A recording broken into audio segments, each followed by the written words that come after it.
Okay, we will start this session. A small prayer.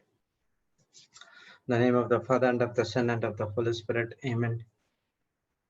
Thank you, Heavenly Father. Thank you, Jesus. Thank you, Holy Spirit, for this wonderful new day as we joined here again in Zoom, YouTube, and in Facebook to hear the word of God. Lord, for past 1+ weeks, we are hearing about how to get into your rest, how a person can get into the rest of God which has been promised. It's only through mixing the word of God through our faith that comes only by believing in the word of God. Lord, the entire Bible, the promises which has been given in the Bible, when you want to receive that promises, only thing we have to believe in the faith of what Lord Jesus Christ has done for us on the cross. Lord, many a times we unknowingly we would think that because of I'm doing this, because I'm going to church, because of I'm attending the class, I'm going to be blessed. Lord, our spiritual eyes have been opened right now, and now we understood that because of what I did, we are not going to bless, but what because of Jesus has did for us in the cross. When we focus on those things, on what Jesus did for us in the cross, we will not boast ourselves or our works. Thank you, Lord, for the amazing teaching which has been given by Papa Johnson, Sister Jocelyn, that we understood each and everything which has been preached with the help of the Holy Spirit. Oh, Holy Spirit, we cannot do anything in this planet Earth without you. We need your guidance. We need your wisdom. We need your help to understand each and everything which is in the Bible. Without you, we will not be able to understand. At the same way, we submit ourselves to you. Use our vocal cords, use our spirit, use our body, use our mind only to do the things and the plans and assignment what has God has for us in our life. Please take complete control of this meeting. Help us to understand the word preached in a simpler way, the practical examples. Thank you for putting the desires into our heart that we are here only to do the God's work. Whatever we have right now, the resources, it's through the blessing of our Lord Jesus Christ, what he did for us on the cross and what we believed on him. We thank you and we praise you in the glorious name of Jesus. Amen, amen, amen. Praise the Lord, brothers and sisters. Welcome back to the Global Revival Healing School. Good morning, good afternoon, good evening. I don't know which time zone people are watching it. Praise God. So we were studying about how to enter into God's rest. One second.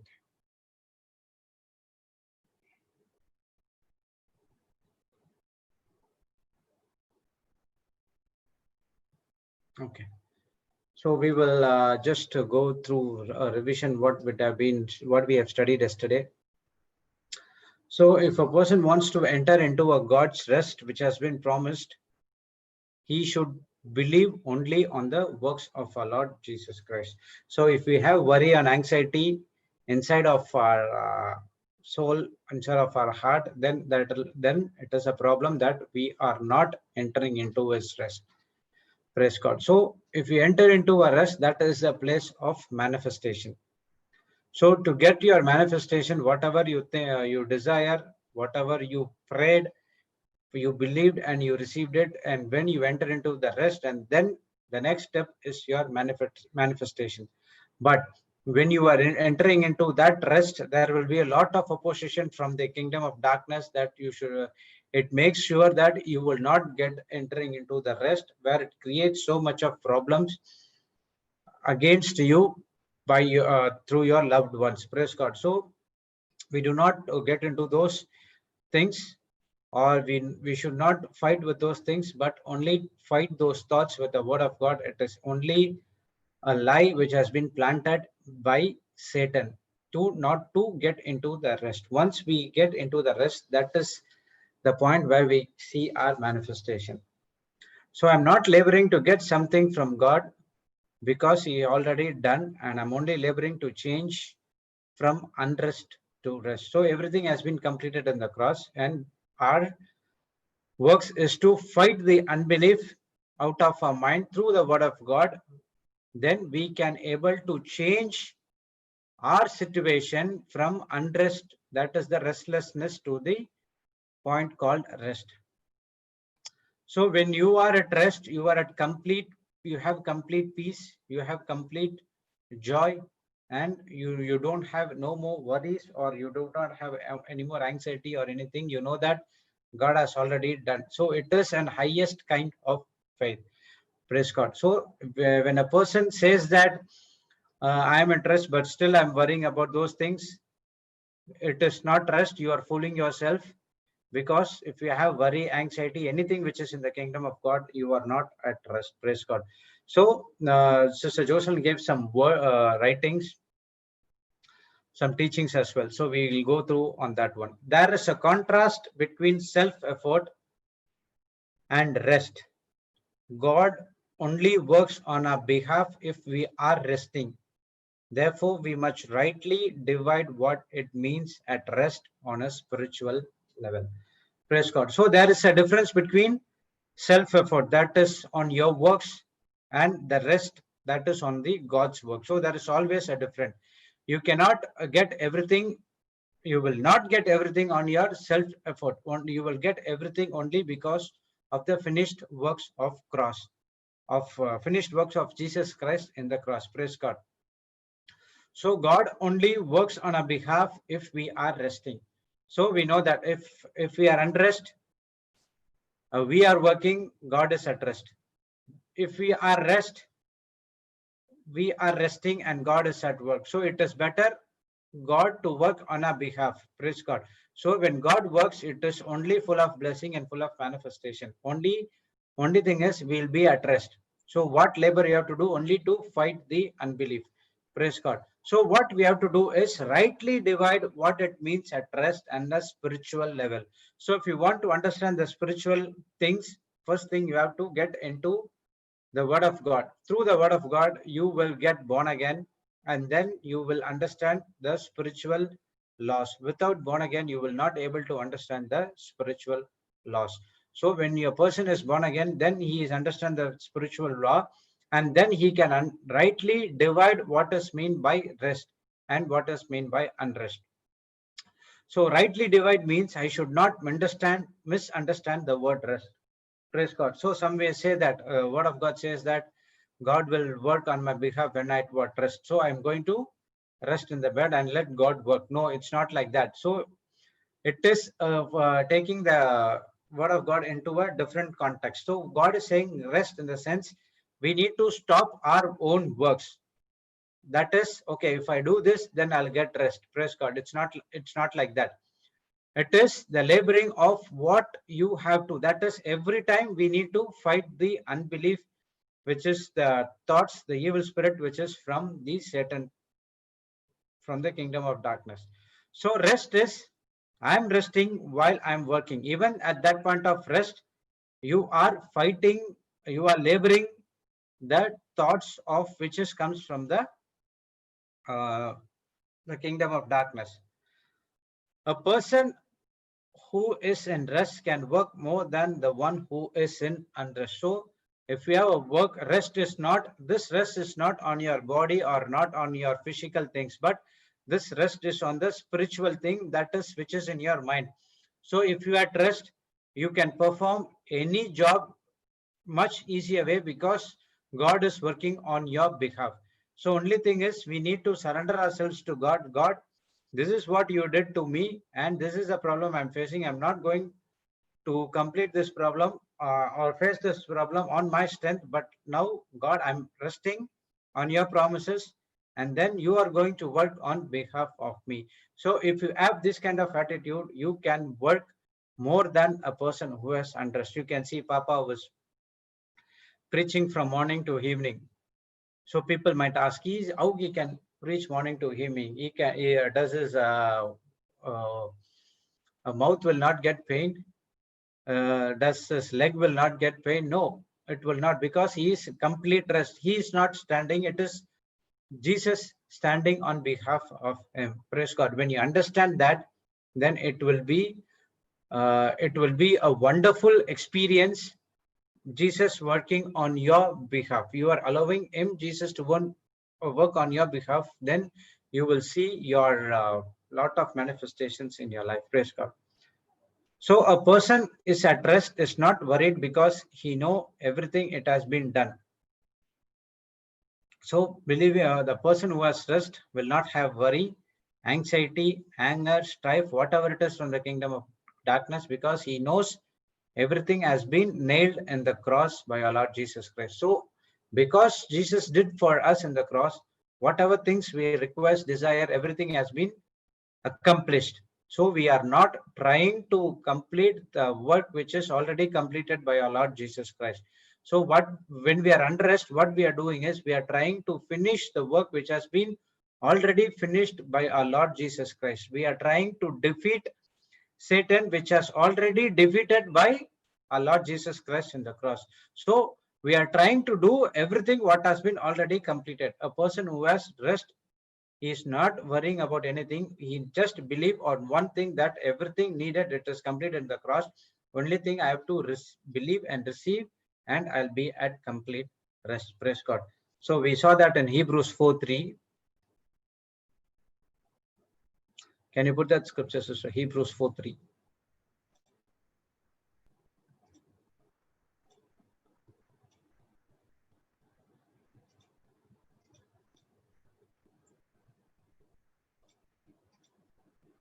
Okay. For we which have believed to enter into rest, as he said, as I've sown in my wrath, in there shall enter into my rest, although the works were finished from the foundation of the world. So he is talking about the Israel's people. So we studied many times. We have been studied this. So Israelites were the word preached, they did not mix with the faith. So that's the reason they have unbelief. Because of the unbelief, they are not entered into the rest which has been God has promised. Praise God. So he says that for which we which have believed to enter into the rest, as he said, as have sown in my wrath, if they shall enter into my rest, the works finished from the foundation of the world. So God has completed everything from the foundation of the world till date. Everything has been done. So one thing I have to do is I have to believe and have to enter into the rest. So a person who believes on the works of Lord Jesus Christ, on the works of God, which has been from the foundation of this world, from the start of this world till now, we don't need to sweat for everything. Praise God. So everything has been completed and accomplished. Only thing is we need to believe. So if we believe, the one, he will enter into the promise which has been given to us. That is the eternal life. That is the rest. Praise God. So when I'm rest, my actions could correspond to what I am believing. So believing is always action corresponding to the message heard. So when you believe, so you have to believe on the things which has been done in the cross for us. You do not worry. So when you worry, then that is the thing that you are not believing on those things, or which Jesus did for us on the cross. So again, Sister Jocelyn gave a note. Knowing the difference between working to get God to do something and having faith in what he has already done allows us to enter into the place of rest where he wants to be and to stay there. So God wants us, each and every person in this planet Earth, to enter into his rest. He has promised long time back. So now we have to rightly divide by knowing him. Praise God. We all know that difference between knowing him and knowing about him. Praise God.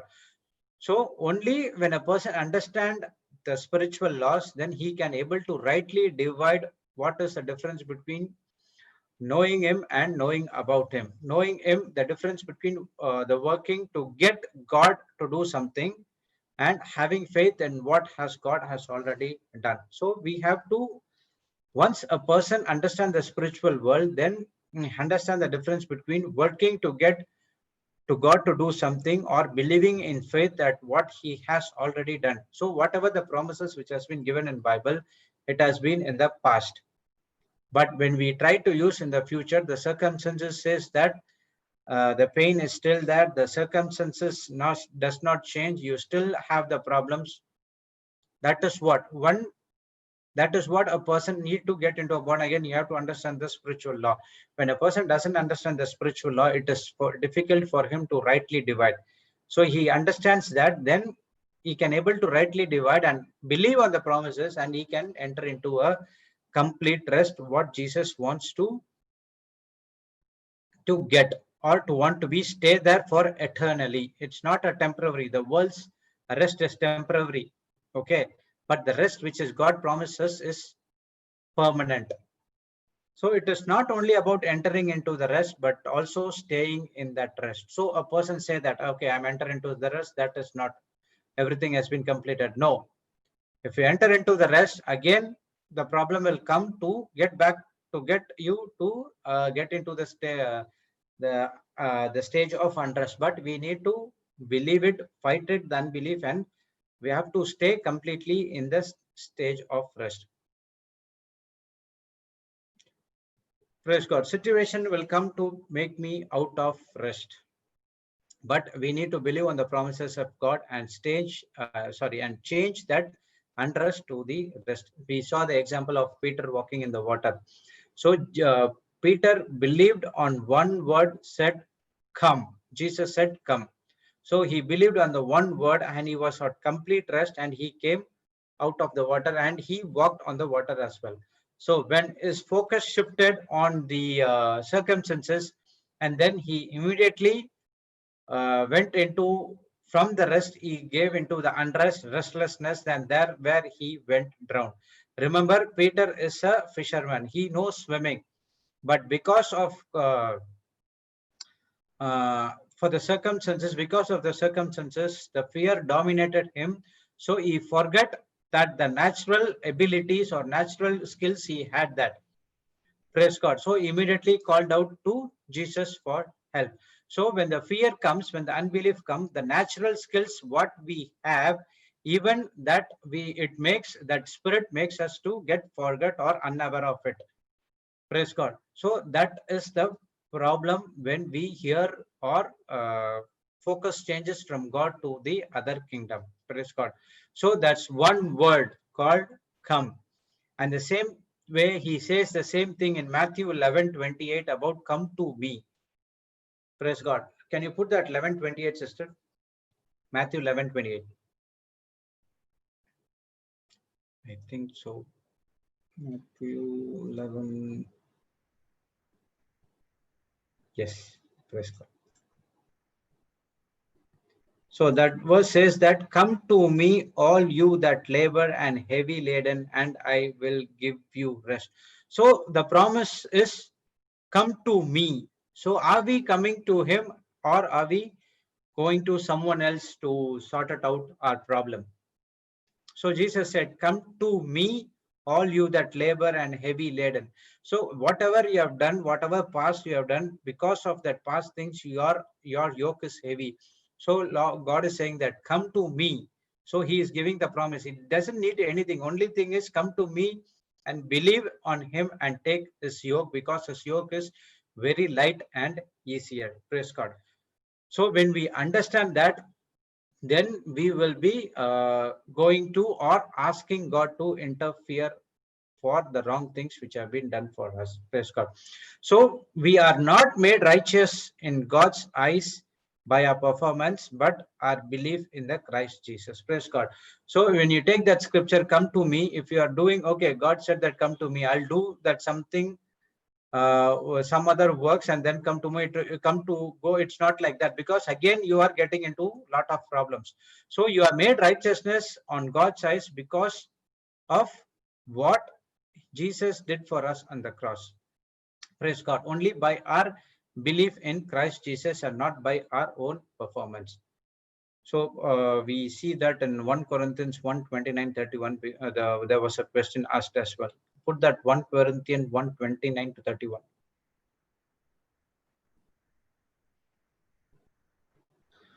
That no flesh should glorify in his presence. Okay.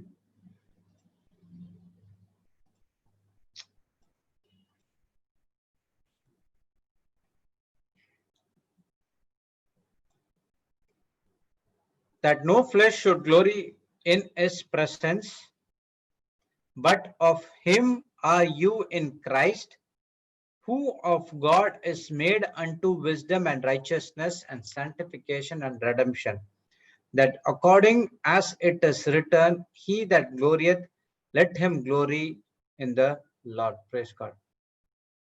So that no flesh should glory in his presence. So if I am flesh, I cannot glorify in his presence. So when you are in flesh, you are not operating in the word of God, you are operating on the unrenewed mind. Okay, so the flesh is the unrenewed mind. Praise God. So the person can renew his thinking, can born again and still operate in flesh. Because at one point of time he was believing on Lord, but after the wrong doctrine or some other bad things which I heard, he goes back to into his normal life. So when we are at flesh, we will not be able to glorify God, or even we cannot go into his presence as well. Praise God. And verse 30 says, but of him are you in Christ Jesus, who of God is made unto us wisdom and righteousness and sanctification and redemption. Because of him, because of God loves us, because of God has a salvation plan, that we are in Christ. You are in Christ, who of God. So you are in Christ. Again, Christ is of God. Because of God, our Heavenly Father, we are made unto wisdom, unto us wisdom, and gives us the wisdom and righteousness and sanctification and redemption. Wisdom of to understanding the word of God, righteousness of not on your own works, but God has did for us, sanctification, all your things has been, all your bad things have been wiped out, and then there comes the redemption. So why? Because of God loves us, because of one salvation plan as God has for us, he sent his only son, and through his son he gives us the wisdom, righteousness, sanctification, redemption, and everything which is in the Bible. But only thing is we need to believe.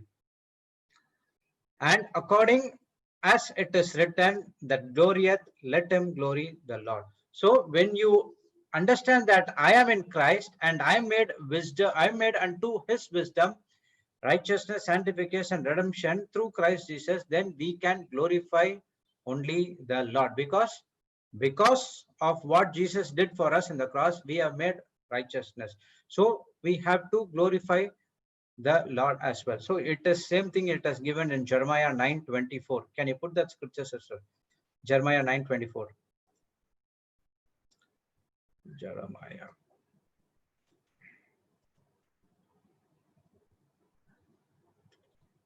But let him that glorieth glory in this, that he understand and know me, that I am the Lord, which exercise loving kindness, judgment, righteousness in the earth, for in these things I delight, said the Lord. So let him glory in this. On the what?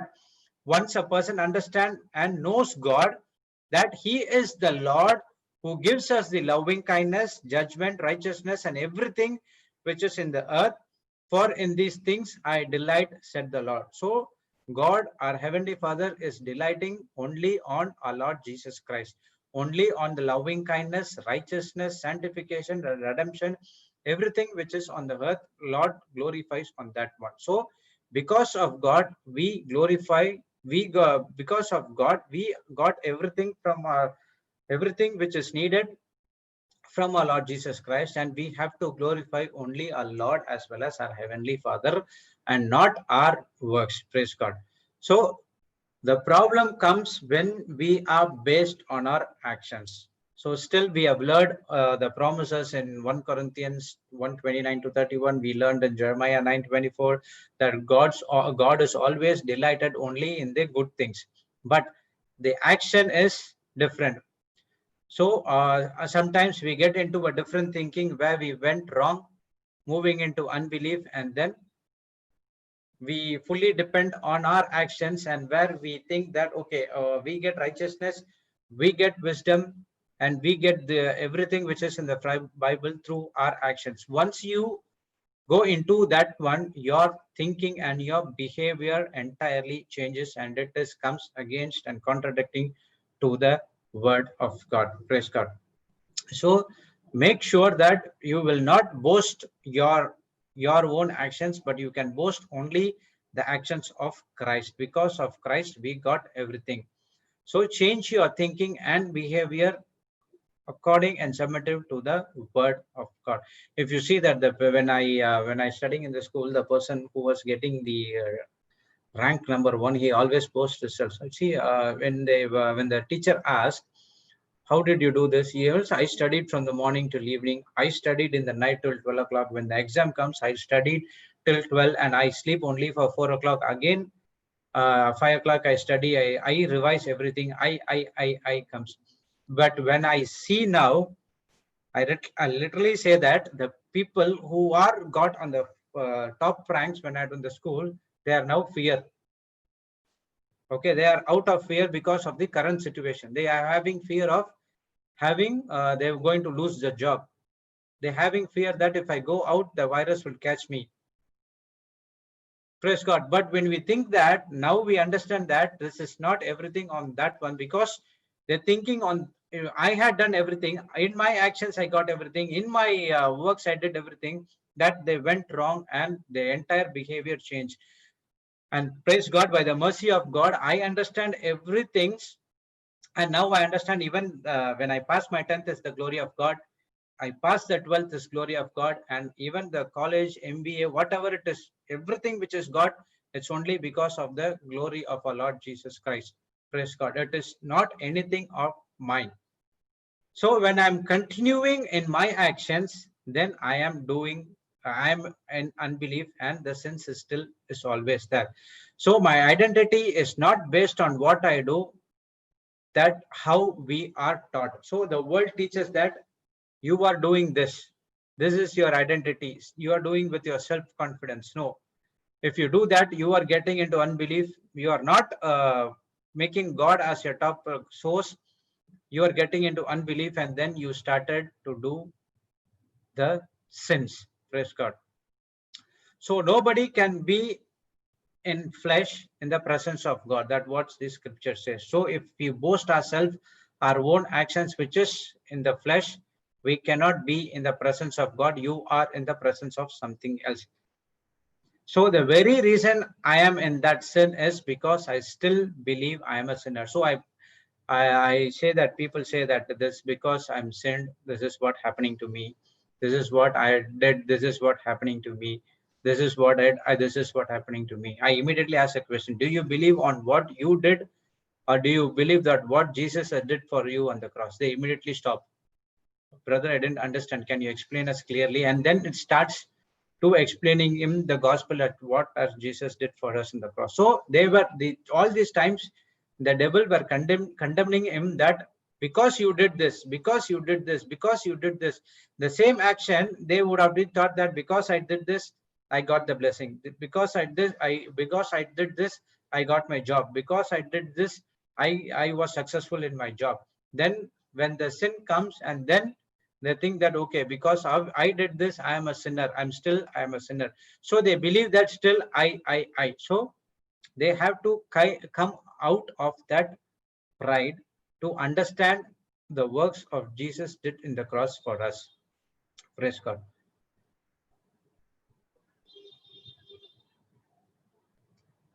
So Paul clearly explained what you have to do to get the works did for us in works did by our Lord Jesus Christ. So we saw that in Acts 16:30 to 31. Can you put that 30 to 31? And brought them out and said, Sirs, what I must do to be saved? And they said, Believe in the Lord Jesus Christ, and you shall be saved and thy house. So we know that the story about Paul and Silas were in the jail. They were, even though they were punished, even though they were hardly beaten, they were only praising God. All of a suddenly, the earthquake came, the jails, the prison doors were opened, the shackles were broken. The guard were so much of fear, because in those Roman law, the prisoners escapes, the guard will be put to death. So when when the Lord said that, oh my God, I'm going to die, I'm going to put to death, and he was full of fear, Paul said that, don't, no, don't go into those things. We still are still here. And immediately the guard came and asked that, Sir, what I must do to be saved? And they said that, believe on the Lord Jesus Christ, and you shall be saved and thy house. So he's telling, not only you and your house shall be saved. Praise God. So in the natural, how many times you have been asked, what I have to do? What I have to do? I have to receive something. I've seen many chats in the YouTube. Please pray for me to get a good job. Please pray for me to get the sickness healed. So many a times we also understand, we also said that, don't confess that it's my sickness, my thyroid, my cancer. So if you say that, it will not go. But change it and believe on what Jesus did for us in the cross, and then you and your household can be saved. Praise God. So in the natural, many a times we are asking the same thing to the preachers, to the fathers, what I have to do, what I have to receive, what I have to do to get my inheritance. So the same thing that the ruler, the person who asked the same thing to Lord Jesus Christ when he met in the road, what I have to do to get the eternal life.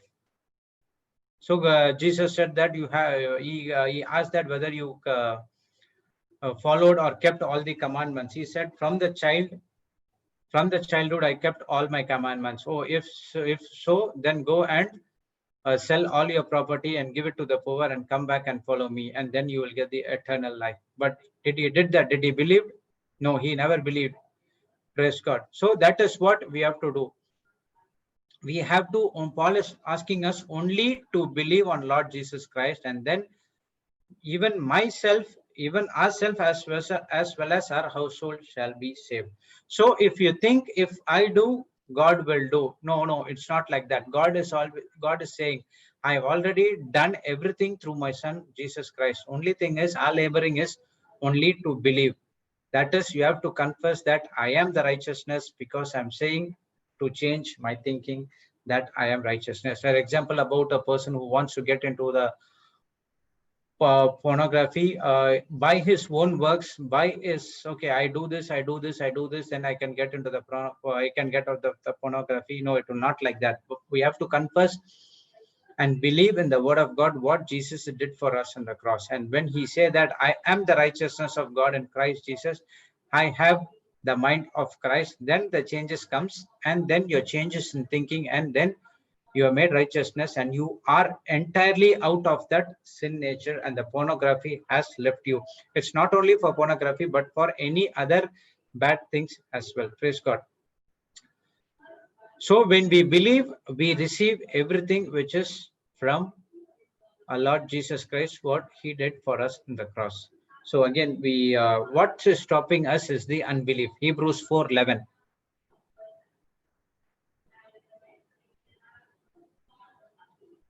Hebrews 4:11 says,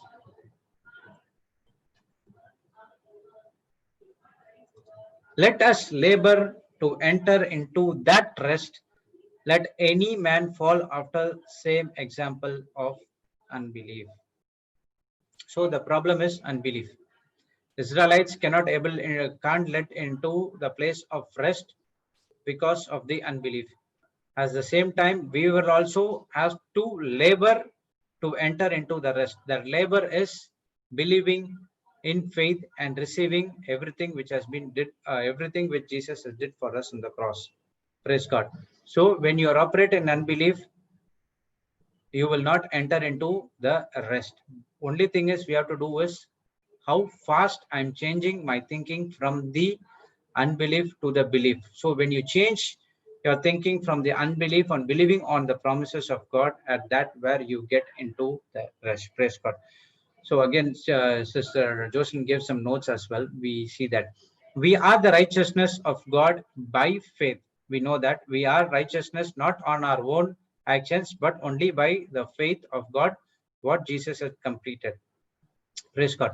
Stress or worry are the signs, SIGNS, okay, signs that we are still in self-effort, the peace of mind from believing that what we have already, everything Jesus has made available for us proves that we are truly at rest. So, stress or worry are the signs that we are still in self-effort.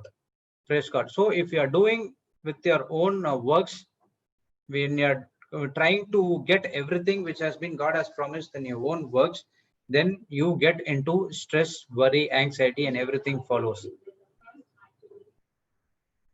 The peace of mind from believing that we have already have everything. So the peace of mind is when a person who understands the promises of God, when we understand from the knowledge of God that God has completed everything and it has been there inside of us, we have to believe and receive it.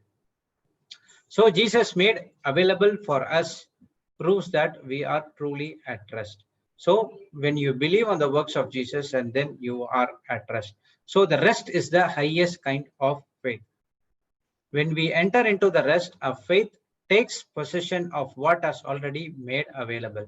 So when we hear about faith, that faith comes by hearing and hearing the word of God. So when you are at rest, how the rest comes only by believing the word of God when we have the word of God. So this kind of faith is the highest level of faith. Praise God. So this is the end point of your faith. After rest is only your manifestation. If you attend the rest, you will not worry about anything in this planet Earth. Praise God. So your faith, what does it? It takes possession. When you enter into the rest, the faith, the highest level of faith takes possession of you, and it gives you a permanent rest in your life. That is what available to you. That is the eternal life with the Lord Jesus Christ. So again, rest does not mean an inactivity or rest from work. Okay, again, you have to understand that rest does not mean an inactivity or rest from work. It means to rest while we are working. True rest means we are not stressed out. So the world's rest say that you have to lay down, you have to stop doing your activity. Praise God. But the rest, what Bible teaches is, even while you are the rest about having in your mind, even if you are working and even if you're doing whatever things which has been we are doing, but when you believe on the works of our Lord Jesus Christ, we have rest on our mind, and then we are being stressed out and no more anxiety, worry, and nothing will be come on us. When we are not at rest, we are not in belief. Worry and stress comes from unbelief. Praise God. Instead of laboring to be rich, to be delivered, or to be healed, we should instead labor to be at rest. So, in the world teaches that, okay, when you want to make a lot of money, you have to go to this problem. You have to do this work for 20. If you see when the CEOs and CTOs work, I would also think, okay, when I want to start the company, I have to work like this because they work for at least 20 hours without rest. They work for 20 plus hours without rest. Praise God. But they have full of worry. What is going to happen tomorrow if that project does not come? What will how do I give my salary to my employees? So they are worrying about those things. But when we are at rest, what Jesus did for us on the cross, and then we do not have any worry or any unbelief. Praise God. So we must also work, that we to labor to remain at rest when the world, that circumstances, situation tries to make us doubt on God's work. So our work is to labor to the rest. That rest is to remain confident and to believe on the promises of God.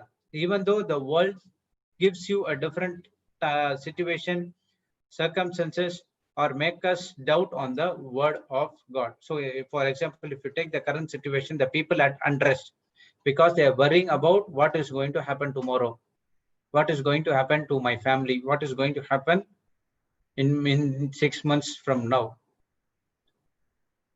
because they don't believe on the works of God and they don't understand. Even it is included many believers as well. They don't know, understand what the word of God says. They don't understand what is the power which is in the word of God. Praise God. So they are not at rest. But if you see, we are fully 120 plus days on the word of God, and we are fully at rest, and we are doing the everyday work on rest. Praise God. So difference between the law of works and law of grace. The law of works are like the law of Moses, working hard to get from God. So when you see the law which is from the old covenant, it's full of, I have to do this, then I'll get this. I have to do this, then I'll get blessed. Praise God. If I don't do this, I'm cursed. So those laws are working hard to get from God. So now we are under a new law called law of grace and love. Only thing is, we need to labor to get into the rest by the finished work of Jesus. So we are working to get the rest by only believing and receiving it. So don't need to follow all the laws. Only thing is, believe on Jesus Christ, because he came to this planet Earth. He took all the laws and curses and all the bondages, everything under him, and he gives us the new law, that is of law of love and grace. Okay, 1 second. There is one scripture. That is Matthew 22, 35 to 40. I'll read that. Everyone would have been known this scripture. Okay, Matthew 22, 35 to 40.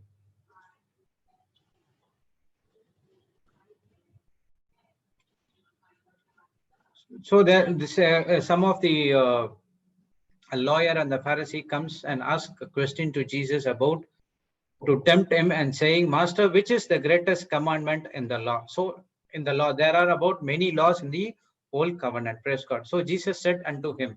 So Jesus knows his trick and everything, and he says unto him, you shall love the Lord thy God with all thy heart and with all thy soul and with all thy mind.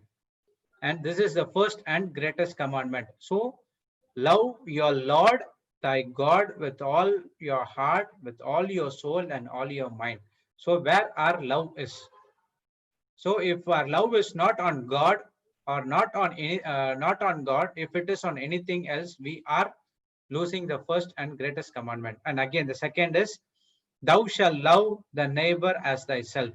So that is, on these two commandments hang on all the law and the prophets. Praise God. So love your God with all your heart, with all your mind, and with all your soul, and love you love your neighbor as you love yourself. So the entire law is only comes under these two things. Praise God. So when you when you believe on the finished work of Jesus Christ, then definitely you will be having God as your source, and you love and forgive each and every one around you. Praise God. If you don't do this, you are not under the law of love and grace. You are under a different law of Moses, which is in the old covenant. Praise God. So the believing is what helps us to perform. This becomes difficult mindset, that I can actually receive something from God without doing anything to deserve it. So that is what unbelief is. So it is not because of your thinking, it is because of the thinking of the kingdom of darkness, that is from the Satan which is giving into you. So my believing is what helps us to perform. So when I believe on Lord Jesus Christ and then I get everything from Jesus Christ, I perform without any sweat, only by believing. But the time is the mindset, the lies which has been planted into the wrong teaching, which has been, again, it is again contradicting to the word of God, which is from the kingdom of darkness. It changes our mindset that you able to receive everything which has been God promised without doing any work. So that is the question putting by the Satan. You remember the same question asked by the serpent to the Eve, which Eve fall for it. Praise God. So God's love is not like an ECG, goes up and down on our performance. It is one-sided. Whether you accept it or not, it flows continuously at a water flows from the overhead tank to the tap. Only thing is, if you close it, you will not get the love. It is your choice. So it is already 24/7, it is open. So you can open the tap and you receive how many, as much as you can from our Heavenly Father. So it is not our performance, but it is one-sided and you have a choice to receive it or not. So when I'm believing comes rejoicing, joy, peace, faith, etc. all comes by believing. Believe it is already done for you, which is your receiving. Praise God. So the choice is yours. When you believe, there comes peace, joy, faith, patience, love, righteousness, salvation, prosperity, healing, anointing, everything comes only by believing, but only by believing on the word of God. So when you believe, it is already done, and then you receive it. That we learned in Mark 11:23 and 24 as well. Praise God. So the choice is yours, whether you're going to believe it or whether you're going to reject it. Praise God. We saw an example about how the hen incubates the egg and give a birth to the chick. Praise God. So the hen lays an egg and then it takes 21 days to get the chick out of it. Praise God. So all these 21 days, what the hen does, it goes and sits on top of the head. Sorry, on the top of the egg. Praise God. So whatever the circumstances might be, his friends will come and call, the other cocks will come and call, everything it happens to come here and here. But she fits her mind that she will not come out of the of these eggs unless and until that chick has been given birth. Praise God. So the same thing as well. So the egg are is like the promises of God. So when the promises of God is given to you, it is your time and it is your choice to incubate the promises to come to pass. So the incubation process is taking over your mind.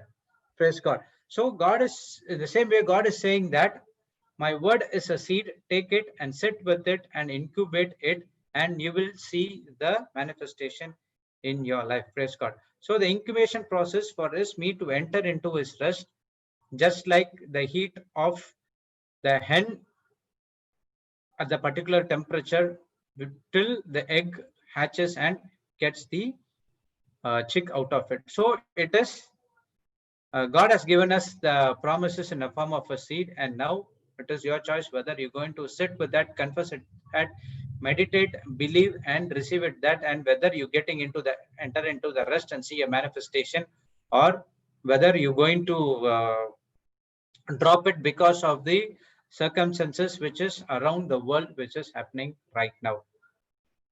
Praise God. So we rest because of the constant belief on the promises of God. We do that the job of believing, and God knows that how to get the job done. So we have to rest on the constant belief. Praise God. So the promise has been given to God, given to us by our God through the Bible. There are 3,000 plus promises, which has every problem which has been included comes under that one, any of the promises. So get into the Bible, take the promises which are seed of seed type, get into it, confess it, meditate it, and when you do it, you will get into the rest. And now it's God's problem, and it's God's know that how to get the job done. Praise God. So we no longer have a to live by law, but only Jesus gave us the better option by offering the grace.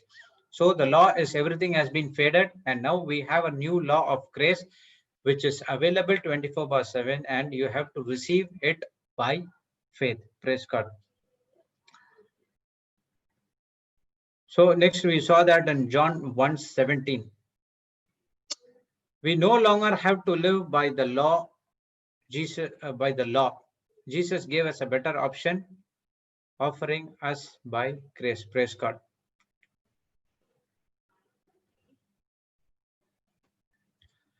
For the law was given by Moses, but the grace and truth came by Jesus Christ. So now we know that Jesus is the truth and Jesus is the grace, because law was given by Moses. The law, what is the law? It's only to understand whether we are doing good or right, whether which is right and which is wrong. It never gives us the salvation, or it only takes us until Jesus Christ. And then we have to believe on Jesus, because he is the truth and he is the grace. We learned that in John 8:32, that when you abide in me and abide in you, and then the words abide in me, and then you get the knowledge, and from the knowledge you get the truth, and the truth shall set you free. Praise God. And John 14:6 as well, which says, John 14:6.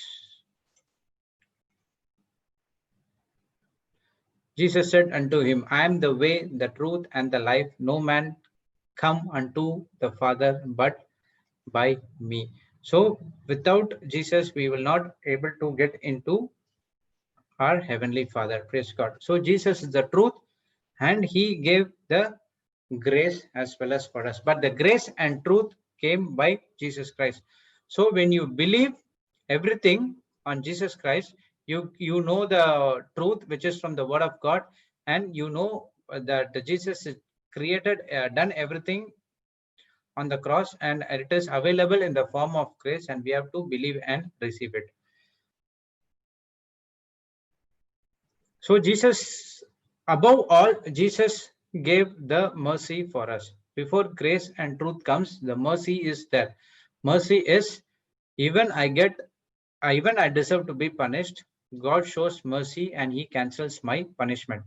So because of the sin nature, because of the wrong ordinance, because of the transgressions what we have been done, we destined to go to hell. That is the punishment. Because of the mercy of God, Jesus came to this planet Earth. He took everything on his, and he cancels us punishment. So through Jesus, we get the grace and truth. Without Jesus, we will not be able to get into our Heavenly Father. Praise God. So truth tells you what Jesus had done for you in the cross. Devil tells you the facts, what you have done. So there are two things. Truth from the Word of God tells you that Jesus did everything on the cross, and devil tells you that what you have done. So that the moment is, when your eyes fixed on Jesus Christ, I am at rest. When your eyes fixed on the works of what you have done, you are at unrest. So when you're fixing eyes on Jesus, you believe on the works of Jesus, and you get the inheritance, you get the salvation, and you get everything. You don't need to sweat, but only believing. So when you believe, your transaction is completed in the written word of God, by the believing in the written word of God. Praise God. So the word abiding in you, that is the incubation period. When word abides in you, and you in the word in your heart and in your mind, and they are in agreement day and night, that the word abide in you, in your heart, is the truth, and the truth will set you free. Praise God. So each and every time, your word has to be abide in your heart and in your mind, and you have to confess it and be in agreement with it day and night. And then comes the truth, and the truth shall set you free. Praise God. So many people they put their they put their truth and believe on the preacher, because whatever the preacher preaches, whatever he does, he says they will go and do it. They believe that because of he said, preacher said everything, then we get the salvation and we get every blessing from our Lord Jesus Christ. No, it's not like that. It is preacher preaches only which is from the word of God. So if we same thing, if we go and get into the word of God again and again and again, put it in your heart and in your mind, even you will get the blessing from our Lord Jesus Christ. Praise God. So Papa gave a good example about a preacher is like a pizza box. Praise God. So the pizza is the word of God. So when the pizza comes, what happened? You take the pizza and get into, you eat it. That is the word of God. You eat the word of God day and night, and you put the pizza box out. Praise God. So the preacher is not important, but what he preaches is important. Whether he preaches from the word of God or preaches from which is something of wrong doctrine, which again leads into a destruction for the people who are hearing it. Praise God. So where we keeping our trust is more important, whether we are keeping our trust in the word of God or we are keeping the trust in the preacher. Praise God. If you're keeping the trust in the preacher, then you are entering into a different thing. You are getting into a preacher bondage where it is dominate, where the preacher words always dominate you. Praise God. Put that Romans 6:14, sister.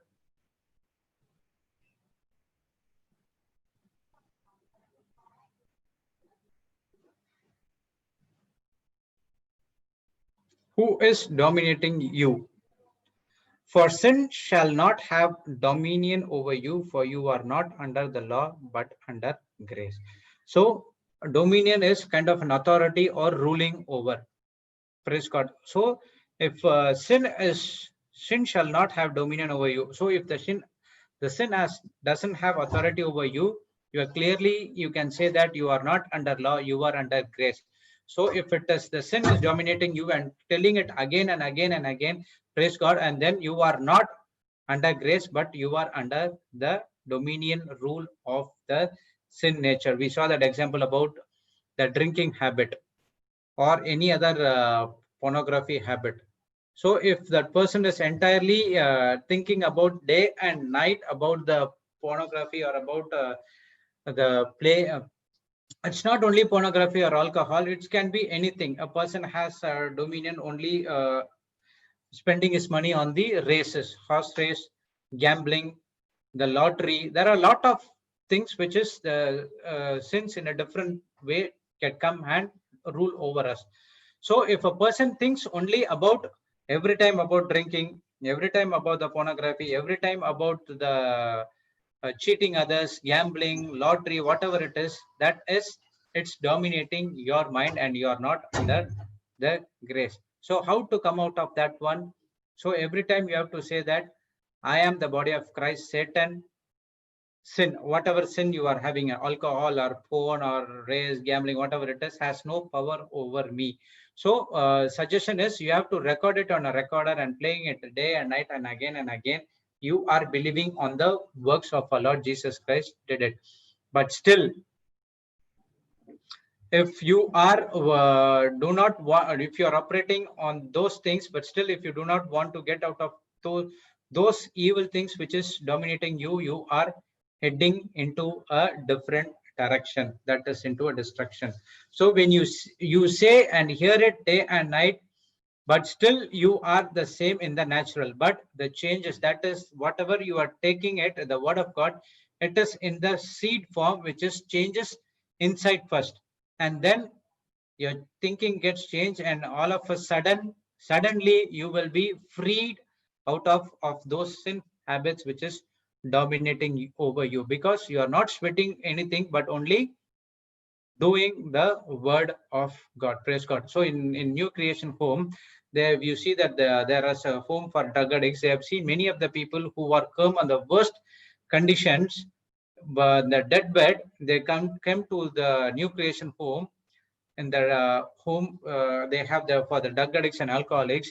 in no much of 6 months of time, when they hear the word of God again and again and again, they have been saved, not even from the death, and they've been saved from each and everything bad habits which have dominating them. Praise God. So when you do it again and again and again, and then this changes your mindset. So your focus is very much important. So where you are focusing, anything that catches your focus, and if the focus remains for a long time, that which was caught your focus slowly but surely becomes your master, and you become the slave to it. So two ways: kingdom of darkness, which is the alcohol, all bad habits, is that if your focus is only on those things, you will be a slave, and the alcohol, a phone, or whatever thing which is the sin which is having it, and it is your master, and you will be your slave. Again, the other way, if your focus is on only on the word of God, if you're taking it day and night, surely you become this bonded slave of our Lord Jesus Christ. Praise God. You will not become the slave, but you will be coming out of those bad habits at no time, but you will be surely saved from each and every sin nature which is inside of you. So in that process, you are teaching your mind to make a picture of what you want to be. That is the imagination.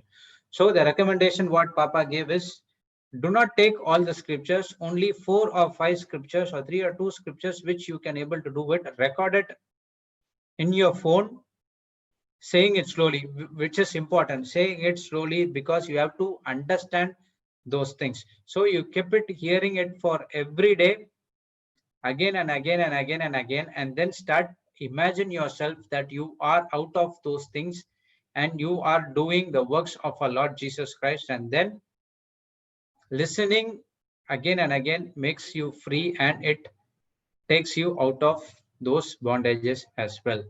So listening to your own voice has more power than listening to some other's voice as well. Praise God. So we see the same thing again in Romans 4, 1 to 5.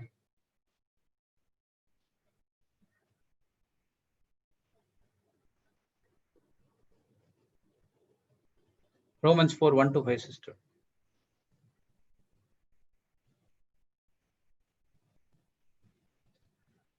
Okay. What shall we say that Abraham, our father, is pertaining to the flesh hath found? For if Abraham were justified by the works, he hath whereof to glory, but not before God. So the verse says that Abraham, what shall we say that Abraham our father is pertaining to flesh hath found? So if Abraham was acting on his own righteousness, on his own works, we will not get the promises. Because for if Abraham is justified by his own works, whereof to glory, by glorifying himself, he will not glorify before God. So we know that Abraham did many mistakes, but he believed only on the work, only the promise of the God, but he never believed on his own works, but only he believed on the promises of God. So he can say that I have the mistakes cannot be seen by the people, but he can boast to other people that I have been this level because of my works. But he cannot glorify on before God, because God knows what you have did. For what the verse 3 says that, for what said the scripture, Abraham believed God, and it was counted unto him for righteousness. Praise God.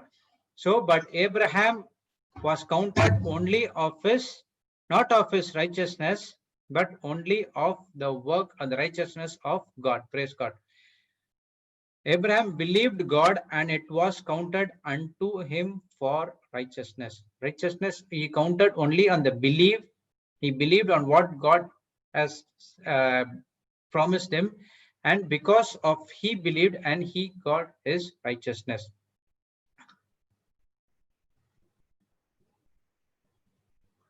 Not, he doesn't believe on his actions. Praise God. Now, to him that worketh is reward not reckoned of grace, but of debt.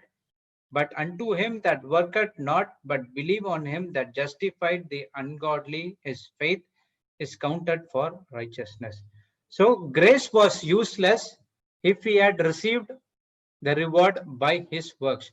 So if he counted on his works that he made righteousness because of his works, so the grace is useless, and the grace is not operating in Abraham's life. But he did get his righteousness by not on his works, by his only his faith on works of our heavenly Father God. So Abraham made righteous not because of his works, but only by the faith of believing on the promises which he had given by God. Praise God. So he was blessed by his belief on the promises of God and not on anything else. So in the same way, we have also God saying that we are also have to believe on the works of God and nothing else. Praise God. So in early Christians' life, those who believed in the life of Jesus and his mission, people say these people are like Jesus Christ. So if you see that many, I think Paul has been doing, or the apostles has they're doing, they carried the mission of what Jesus Christ did. They saw not, they never see that the apostles or whatever the disciples were doing the work. They never see that they're doing the work, but only because of Christ in them. Through Christ, they are doing the work. Because without Christ, they are cannot able to do what as Christ has promised to do. Praise God. So they're only not boasting on their works, but only boasting on what through Christ servicing through them. Praise God. So Christian is I am like Christ. So Christianity is not a religion, but it is a personal relationship with Christ. So the apostles had a personal relationship with Christ, so they can able to sense that what I am doing is not on my works, but only through the strength of Christ, and they saw many manifestation in their life as well. They have been content only with what Jesus Christ has did for them in the cross. Praise God. So when you believe on the works of Jesus Christ, and then you can able to do everything what he has completed in this planet, on the cross in this planet Earth. So when Abraham was believing, he was living before Moses could come. There was no law, but he was living under grace. Therefore, he was justified by his believing. So when Abraham, at the time of Abraham, the law came after 430 years, when God has given the promise to Abraham and his seed. So he was only living under the grace. So when he was believing on the promises of God, he was under grace, he was made righteousness, and he was made justified.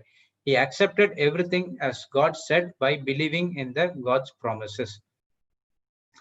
Praise God. So the presence of God is much more important. We see that in Acts 6:30, when Paul and Silas was there in the prison, they had a chance to get out of the prison. Praise God. But they didn't get out of the prison, but because of the presence of God. So when you are in the presence of God, and when you are in personal relationship with God, you don't need anything which is from the world. Praise God. So only thing is, you need the love of God that is flowing 24/7 to us. So when you understand the presence of God, you will be only relying on him to get whatever things which has been promised by him. Praise God. So when you are in the presence of God, mountain will melt like wax. That's what we learned in Psalms 97:5. So whatever, when you are in the presence of God, when you understand God loves us, and you have in the presence of God, you have in 24/7 receiving the love, whatever things which is coming as a mountain in your life will melt like a wax. So what we are doing this 120 days, I don't know about other people, my life is entirely changed. Praise God. So once I finished my retreat, then I within an 1 hour time, there is another retreat at 7 by Hindi. And then I again 9 o'clock, Sister Florita again is her retreat starts. So I am doing it on not on my own strength, but only with the strength of our Lord Jesus Christ. I am in the presence of Lord. So I do not care about what the world is telling about the current situation, but only focusing on God. So when I focus on God, my whatever problems I had earlier, everything has been melted like wax, and I have only the presence of our Lord Jesus Christ. So whatever things I do now, earlier I thought that everything was doing on my own works, but now I understand that this is only the finished works of our Lord Jesus Christ. So when I believe on that works of Jesus Christ, even Abraham was blessed by the faith of God. Even I and you can be blessed by the faith of God. Only thing is believing. So the same grace in 2000 years before, it's the same, and the grace is now is also same, because our God is same yesterday, today, and forever. So he will does not change. The same grace is available to faith, available to Abraham, Joseph, and all other prophets. The same faith is available us for as well. So only thing is how we are getting it. So we learn that in Hebrews 11:1 that faith is the evidence of things not seen, but things hoping for. So when you are hoping for the things, the faith comes and the evidence cannot seen. So faith is always calling things which is from the unseen, that is the spiritual world, to the natural world. So evidence is Abraham is an old man and doesn't have no children, but he believed on the faith, by faith on what God has promised. He hoped for the children and the blessing, everything came back to him. Praise God. So we will learn next thing, other things which is left behind in the second half on the next break or by tomorrow. Praise the Lord. Yes, Sister Jocelyn, you can take over. Praise God. Thank you, Jesus. Thank you so much, brother. Praise God. Thank you, Holy Spirit. Yes. Thank you, Jesus. Hallelujah. Praise you, Jesus. Good morning. Good morning. Okay.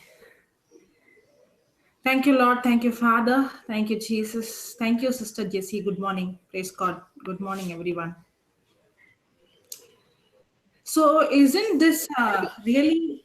I love this teaching on rest, and especially to renew my mind again and again, because this battle to enter into rest, it is continuous and it is constant labor, because we are living in a world where the reason why what when I for me for when I started to read the Bible, it looked like it was not practical in the beginning. It looked like what is written in the Bible and what I see and what I experience in the physical realm in the world is entirely different. Praise and God. Yes.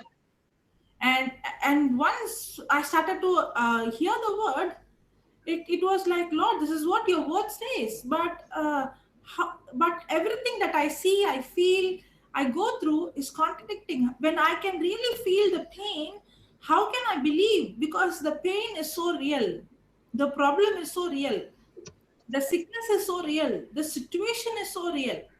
How is that when I go through all this, I can still believe something which I can't see, which I can't sense, which I can't smell, which I can't touch, which I have no physical evidence? And that's the time I start struggling. Lord, I can see something, and your word is saying something, and the complete labor is to take the word, okay, and I focus on the word so much, because faith comes by hearing, In hearing the word of God. by the word of God, By the word of God. Yes. hearing and hearing by the word of God. So now, when a person spends time focus on the word, regardless of what is happening, now we saw that grace and faith both are the gift of God.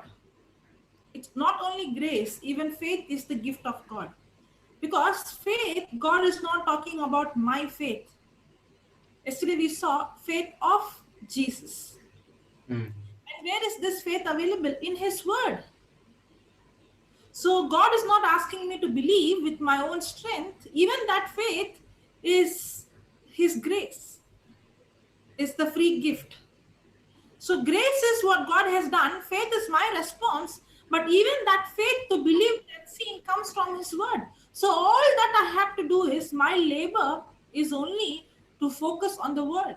If I don't labor in studying the Word, hearing the Word, in speaking the Word, then I can't receive what God has already given me.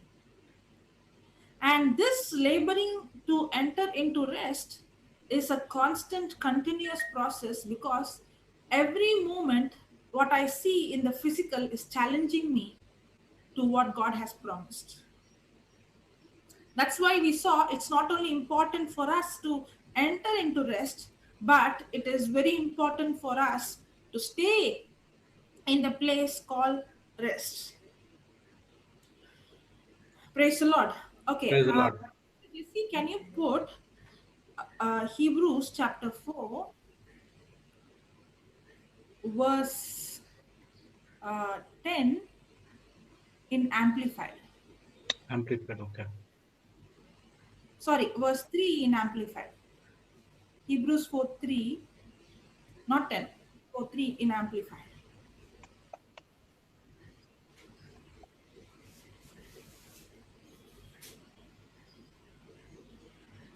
I read it, she will put it. Yeah. For he who believe, that is, we who personally trust and confidently rely on God, enter that trust. So we have His inner peace, and now because we are confident in our salvation and assured of His power, just as He has said, as I swore an oath in my wrath, they shall not enter my rest. This He said, although His works were completed from the foundation of the world, waiting for all who would believe. Now, what is he saying? This he said, Any question although his works were completed from the foundation. of the word? So, even though he has completed, what is being completed is waiting to manifest for all who would believe. Now, is healing completed? Yes. But is the healing waiting for in our life to be manifested for us to believe? Yes. Yes. Now, Is what did it say it again? See the last line. This he said, although his works were completed from the foundation of the world, Waiting waiting for all who would believe. believe. Okay, okay. It is waiting to manifest for all who would Believe. Okay. Now, when I take 1 Peter 2:24, that scripture says, by his stripes and wounds you were healed, or you have been healed. Now, what is that scripture saying? God is saying you are healed, and the healing is available, but that healing is waiting for the one who believes so that it can manifest. Okay, got it. So everything God has done is waiting for us to take it by believing. Praise God. Praise God. I cannot receive without believing. Now the problem is when I'm praying, Jesus heal me, Jesus give me, Jesus save me, what I'm doing? Not believing. I'm in unbelief. When I'm worried, when I am stressed out, when I'm anxious, what I'm doing? Unbelief. I'm in unbelief. So even though God has given it, All that what God has created is waiting for all who would believe. Even though God has done the healing will never manifest Till until I believe. I believe. Yes. Praise the Lord. So is the problem with God or it is the problem with my believing? With my believing. So my labor is to make God to give, or my labor is for me to believe? Labor is to believe. Very simple. It's too simple and easy, and that's why we miss. He did not put anything else. Did he say you should do this, you should do that? No. He's only saying believe. Thank you, Jesus. Praise Okay. God. Now, when we see the Israelites, okay, when they were in the wilderness, God already promised them. And what did he promise them? He promised them the Promised land. promised land. Correct? Yes. Now, God already provided them a land that is filled with milk and honey and everything, the houses, everything they would ever need. Don't need to sweat. Everything has been there. Everything is already there in the promised land. Land. All that they have to do is to believe what God said and enter inside. That's it. Yes. Now, did they enter? No. No. Why? Because of their Because unbelief. they were looking at the physical evidence. Evil reports. They were seeing themselves as grasshoppers. They were seeing that they are giants inside. Now, they were seeing what they can see with their physical senses, and their action was based on their senses, not based on what God promised. Now, if Yes. we check our action, how is the action? Is it based on what the word of God says, or is it based on what we see and we take decision based on the physical circumstance? You take decision based on physical circumstances. Exactly. And that's exactly what the Israelites did. Because the reason they did that is because they believed what they saw, what they heard, and what news they got. And because of the unbelief, even though the promised land was there, that's what we see in Hebrews 4:2, that the gospel was preached to them just like us. But the gospel preached to them did not profit them because they did not mix their faith to what was preached. It's the same with us. The gospel is preached, the healing is done, the protection is done. He has taken us our poverty, he has delivered us, everything is done, but doesn't mean that it is going to profit me. Even though the gospel is preached, even though everything is done, that doesn't mean that the gospel is going to profit me.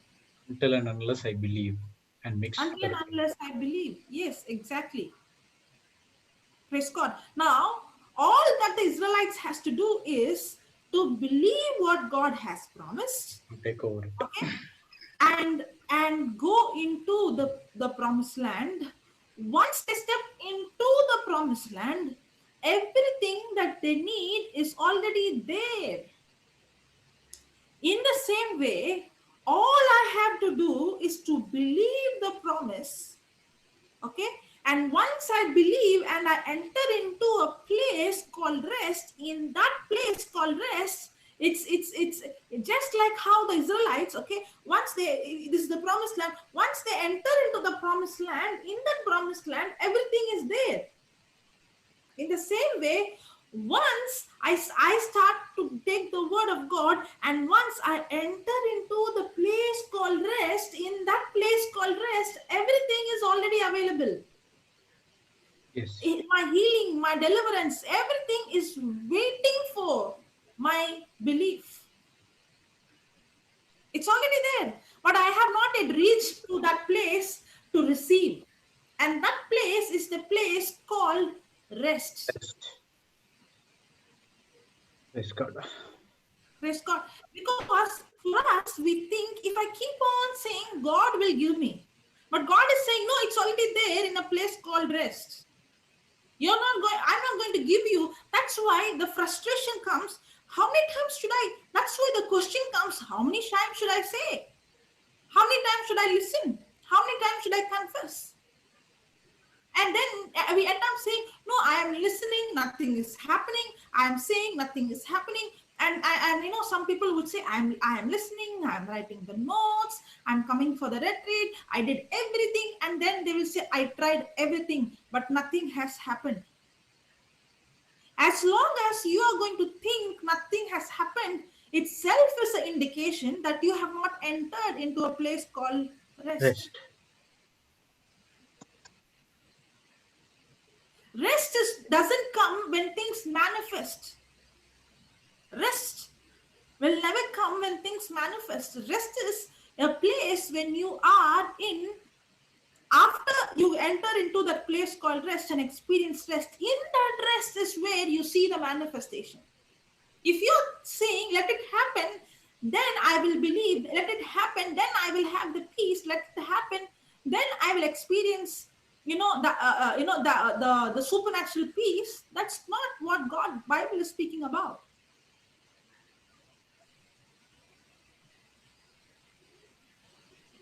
You might be saying, I'm confessing. You might be confessing and confessing and confessing. As long as you are in worry, it's an indication you have not yet entered into the place called rest. I am not confessing to get something from God. I'm confessing to enter into rest. Remember that. I am not saying the scriptures. I am not praying in tongues. I am not doing all these things to get something from God, but I am doing all these things to enter into rest. Praise God. Remember this very well. When I understood this, I understood that I am not confessing to get my healing. I am laboring to enter into rest, not to get. Okay, take that scripture, Philippians chapter 4, verse 6. AMP or normal? KJV. Philippines 4:6.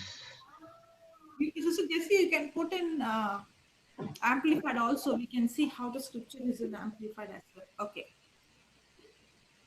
Be careful for nothing.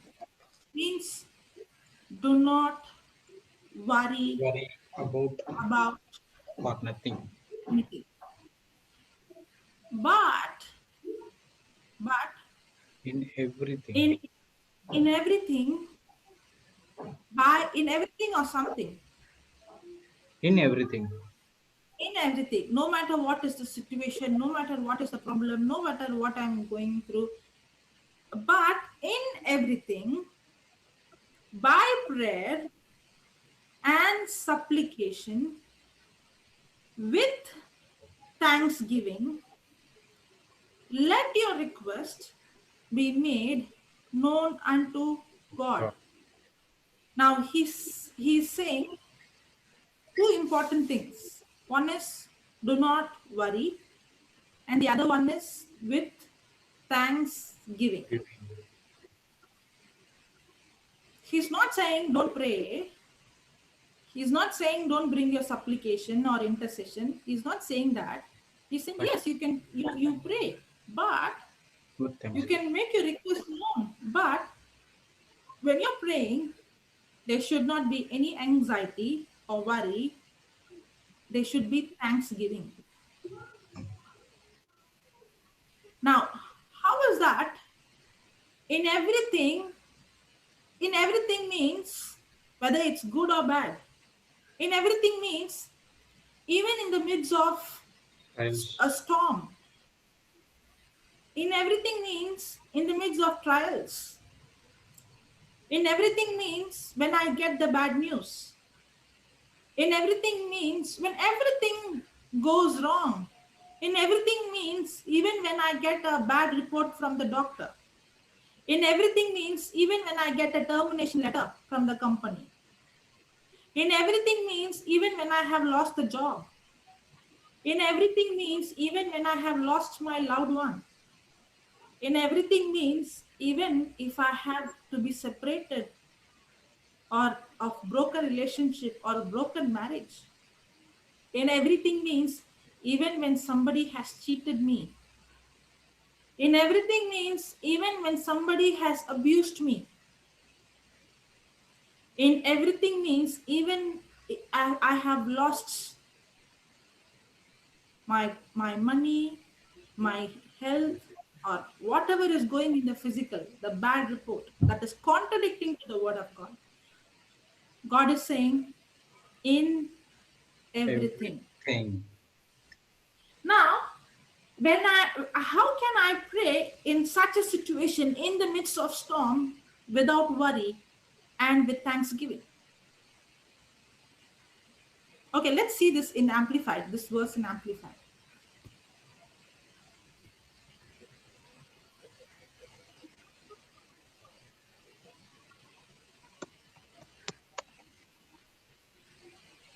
Okay.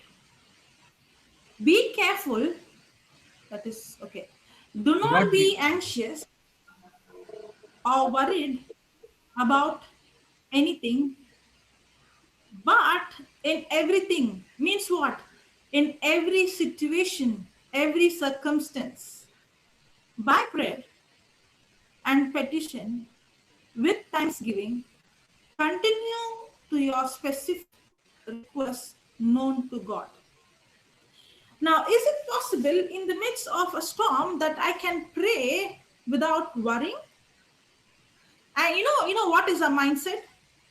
You know, brother, what is a mindset? What we have learned, we think when we are in trouble and when we worry and cry, God looks at our tears and He answers. Yes. Did God said your tears has healed you, or did He say your faith has healed you? Faith has healed you, but due to the wrong teaching, due to the lack of knowledge, other Yeah. things which are blocked, and we are. See, to be frank, when I first listened this scripture, sister, I don't know what is Thanksgiving also. What is this Thanksgiving? I Mm. was literally, I don't, what does this Thanksgiving says? It took so much time to understand the scripture. At that point of time, I don't know Okay. what is that. You have to compare with different versions, and then you can arrive at one thing. So after that, learning everything, then I come to know, okay, this is what Thanksgiving is all about. Praise God. Praise God. Thank But you, one thing, I Jesus. never prayed, or I never cried and prayed. That's for sure. It is the mercy of God that before you went into the pit, God, you got the right teaching, the truth, and you repented immediately. Yes. Praise God.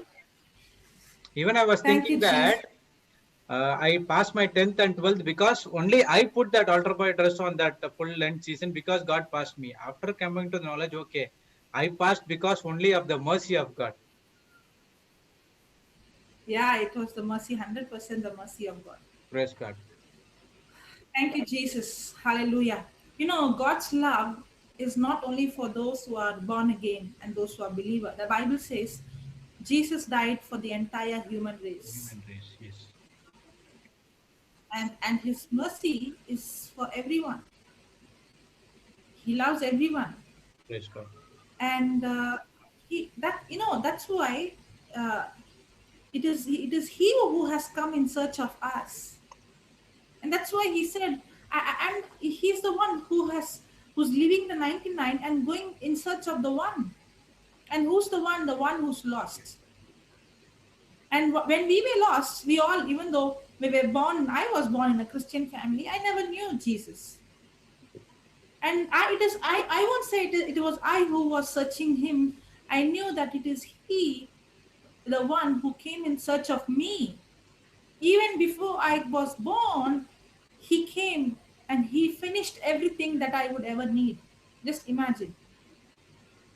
Even when I was born, he planned the salvation. We saw yesterday in Ephesians chapter 1, verse 4, how even before the foundation, he Okay. thought about me. Even before he created the world, it is not I who went in search of him.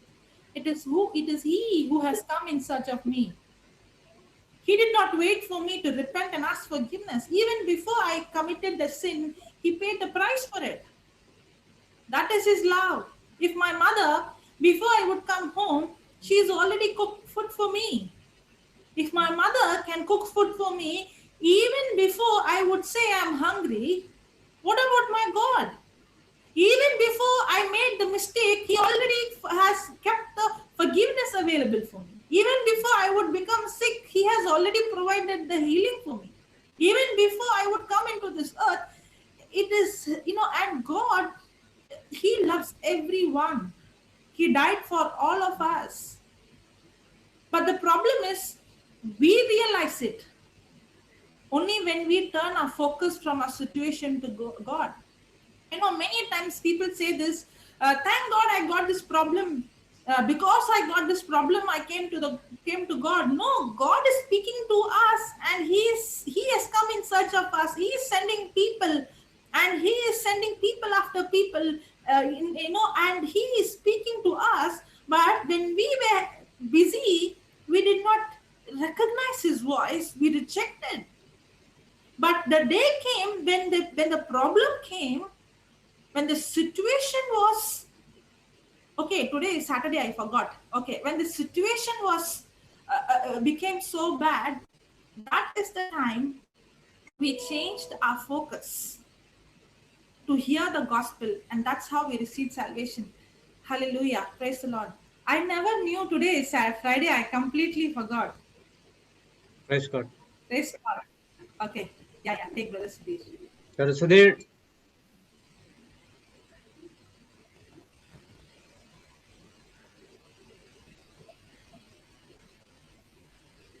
I completely forgot that today. At least you should have told to me oh, that today is Friday. when I started, Praise God. I had in mind, but all of a sudden, Okay. brother Sudhir, brother, unmute. We have sent the request.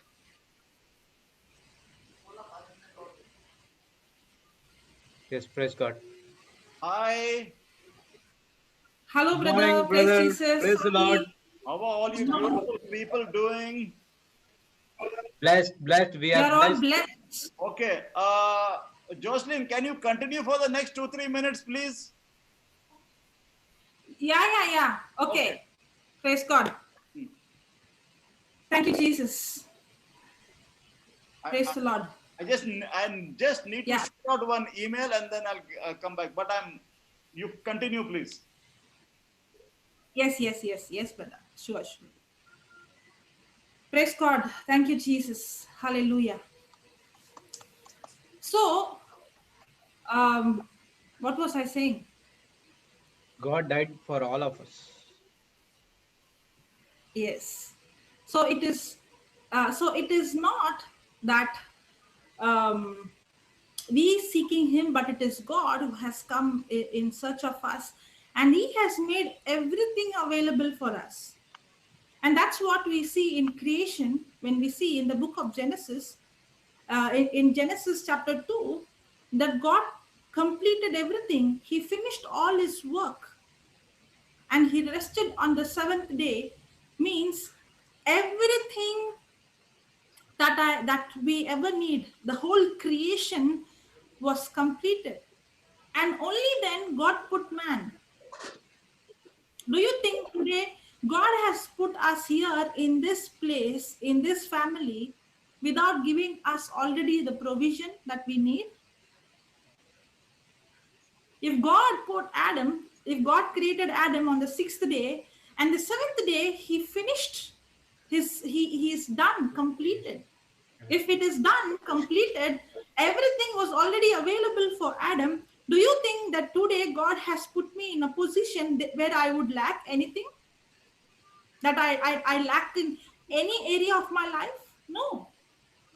If I am here today, every need of mine is already met. God is not going to provide me. God has already provided me everything that I would need. But just now, how we read that everything is waiting to manifest for the one who believes. Praise God. My 1 minute, Brother Jude, my battery is going low. Okay.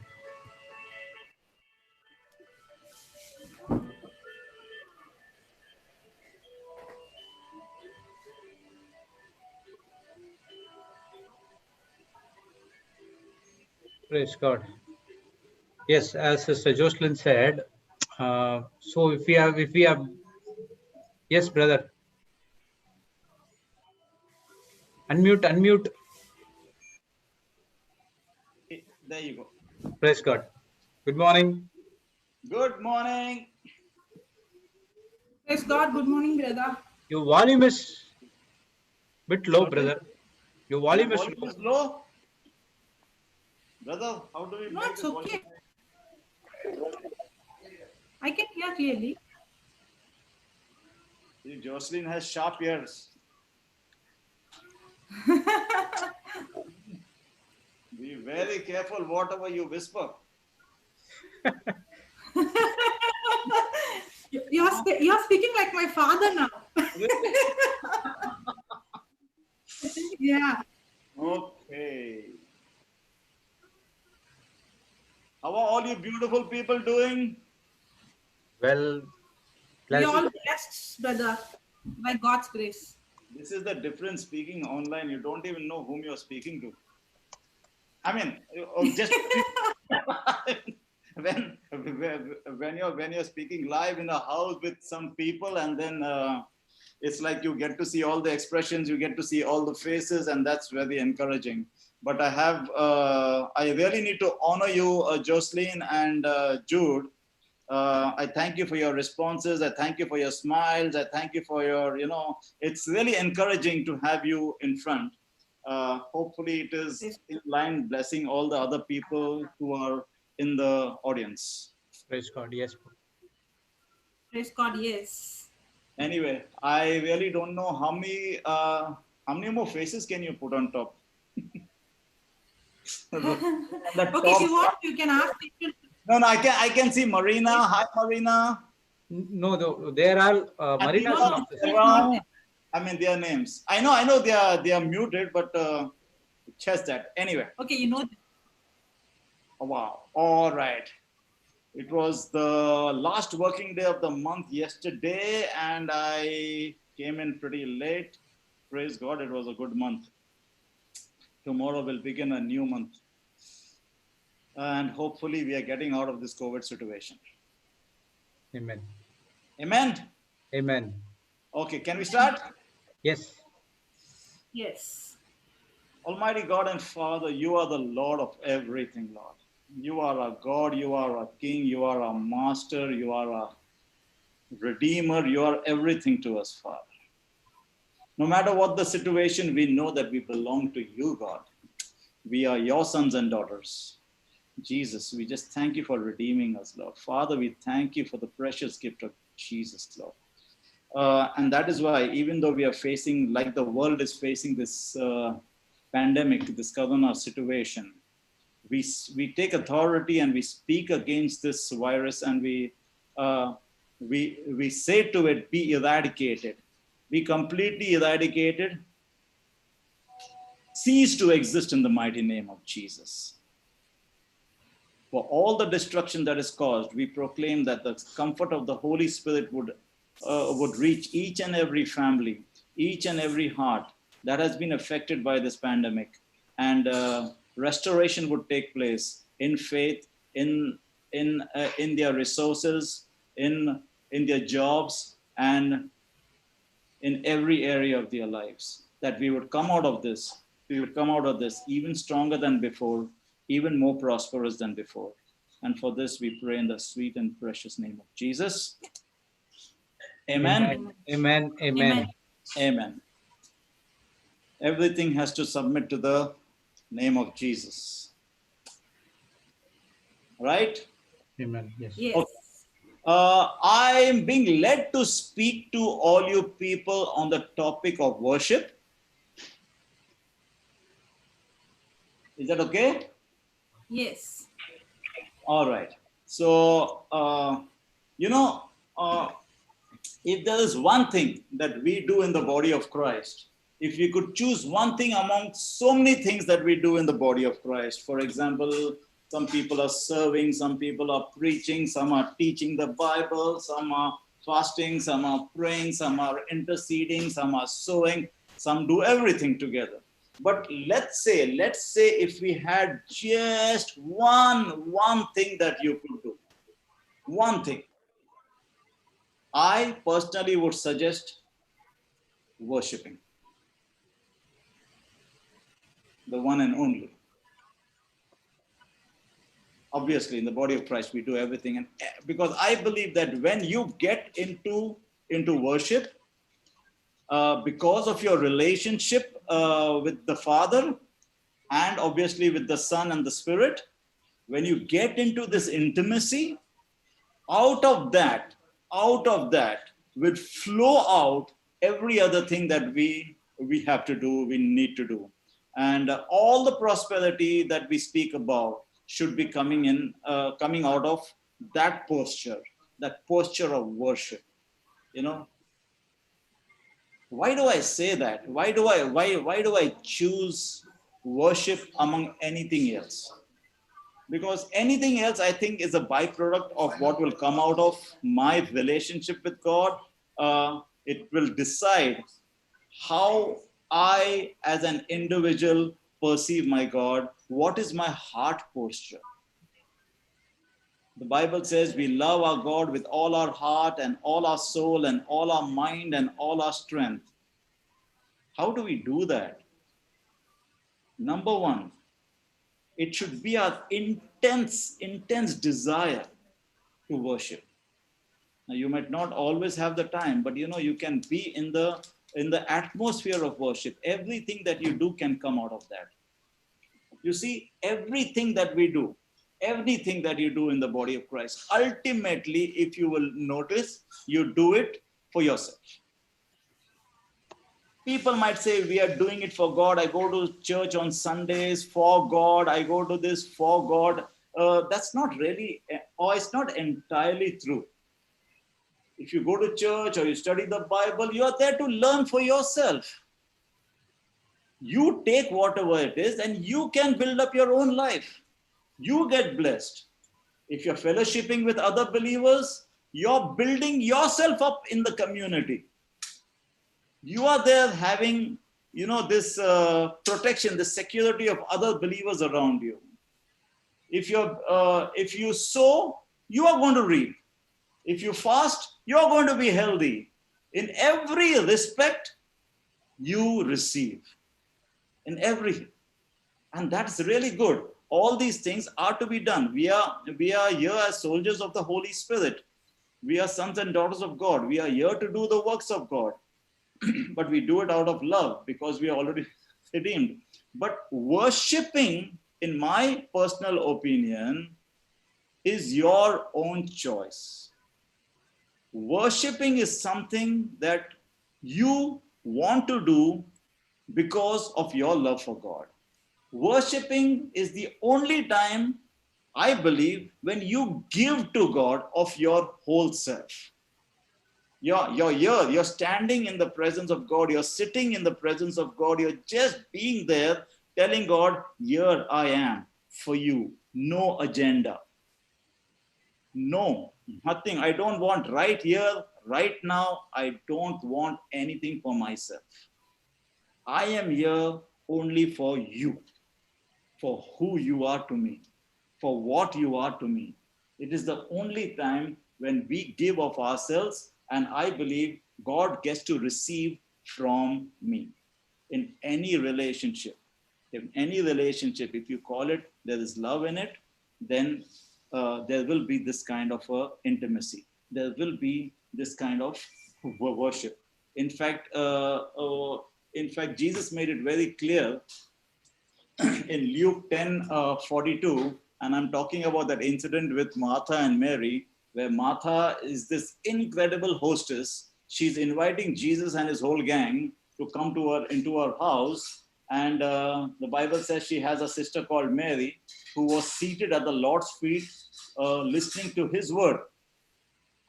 And the story goes on to tell us that Martha was preoccupied with so many details, which leaves us with an impression about Martha that she's a very busy person. She likes to get into details of stuff. And she has these great qualities. For what is she doing it? She wants everything to be right for the Lord, right? She wants it to be perfect for everything. Now she's invited. She's so happy that the Lord has come into her house. She's not lazy, but she missed out on one most important priority. And that was, she got busy instead of being where the Lord was, and the Lord and Mary was at his feet, listening to what Jesus was saying. And then when she complained that Mary wouldn't help her, what did Jesus say? What did Jesus say? Martha, Martha, Martha, Mary has chosen. No, she are too busy and worried about so many things. Few things are needed. Only one thing. He said, that is the main thing. Only one thing, indeed. He said, few things are needed. Indeed, only one. Mary has chosen what is better, and it will not be taken away from her. That is the priority even Jesus placed on 38, brother. Yeah. 39. 42. Luke 10, Luke 40, 10. 42. 42. Yeah.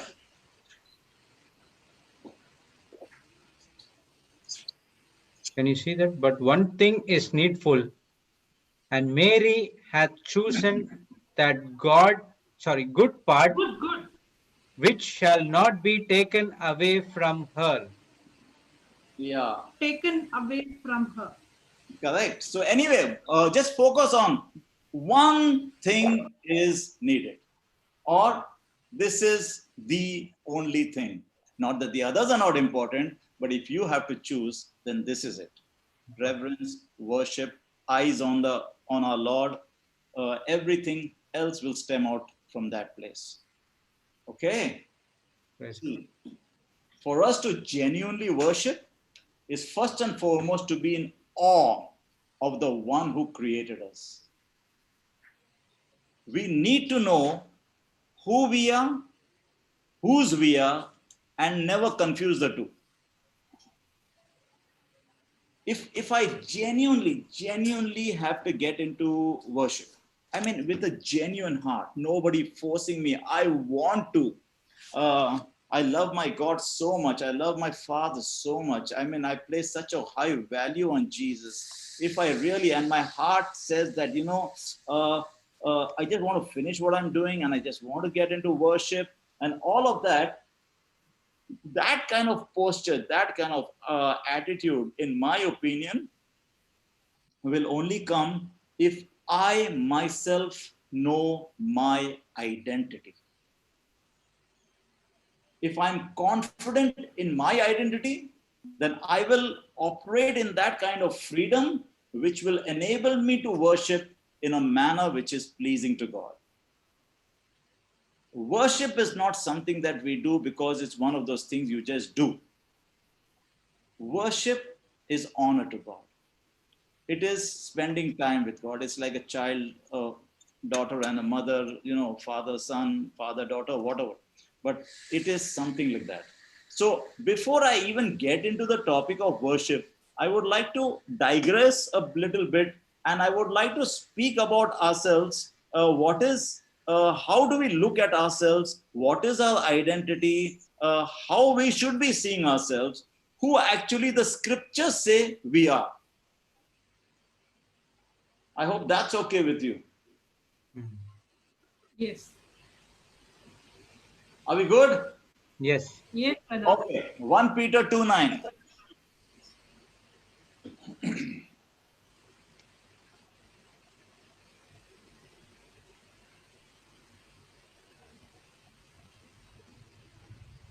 Oh. But you are a chosen generation, a royal priesthood, and holy nation, a peculiar people, that you should show forth the praises of him who has called you out of darkness into his marvelous light. Wow. Thank you, Jude. Praise God. This is such an awesome verse. It tells me who my God says I am. A lot of people, lot of Christians, lot of believers don't see themselves as what God is saying we are. Correct? But you see this verse is telling us who we are. And unless and until I don't get secure in my identity in Christ, how can I genuinely come in worship? Isn't it? Yeah. It takes a real son and daughter to come to the father mother in a genuine relationship without any agenda, without any expectation of anything else, just to be in that presence and honor and worship God. All right. So I will read it in what I made it. You could call it the Sudhir version To the translation. of this verse. I took bits and pieces from various translations because I found this verse so appealing because it says such nice things about me and I want to live it out. Okay. So it says, you are a chosen race. You are a royal priesthood. That means we are priests who are kings because it says royal. Okay. It says you are a holy people. That means I'm a spiritual nation. I'm set apart as God's special possession. That means I'm God's prized. I'm his treasured possession. I'm his trophy, like my wife just says. We are his trophies. I don't know what we did, but he says we are his trophies. And then it goes on to say, he called you out of darkness to experience his marvelous light, and now he claims you as his very own. We are God's own. We belong to him. We belong to the Father just as much as Jesus belongs to the Father. This revelation has to sink down really deep, really, really deep of who you are in Christ. And then it goes on to say, he did this. Why did he do this? So that you would broadcast his glorious wonders, proclaim the excellencies, that means proclaim his praises, his goodness, his virtues, his excellent deeds throughout the world. Praise God. Awesome, isn't it? Yes. This verse is telling me who I am. Why should I look at myself as anything else, no matter what my current situation? My identity cannot change. Amen. If a prince who actually belongs in a palace goes to battle, he doesn't stop being a prince. He will soldier on. He will go through all that toil. He will go through all that is happening around him, go through all the situations, the bullets around him, or in the whatever kind of situation they fight on the battleground. At that point of time, he might not be in the palace enjoying, all the goodness that comes from it. He's in a tough situation out there, but it does not change his identity. Amen. We have to know who we are and whose we are. I'm going to drill this point down so much, and I want, see, everything that I have spoken about in the past 4 weeks, when it was our soul, the thought life, looking into the unseen, and, sowing seeds or whatever, I based my premise on us living off the unseen world to look what is our inheritance over there and live in this world from there. Correct? And all of this has to come through my, I mean, I can't just keep taking. What kind of relationship will that be if my attitude is not one of worship? All right.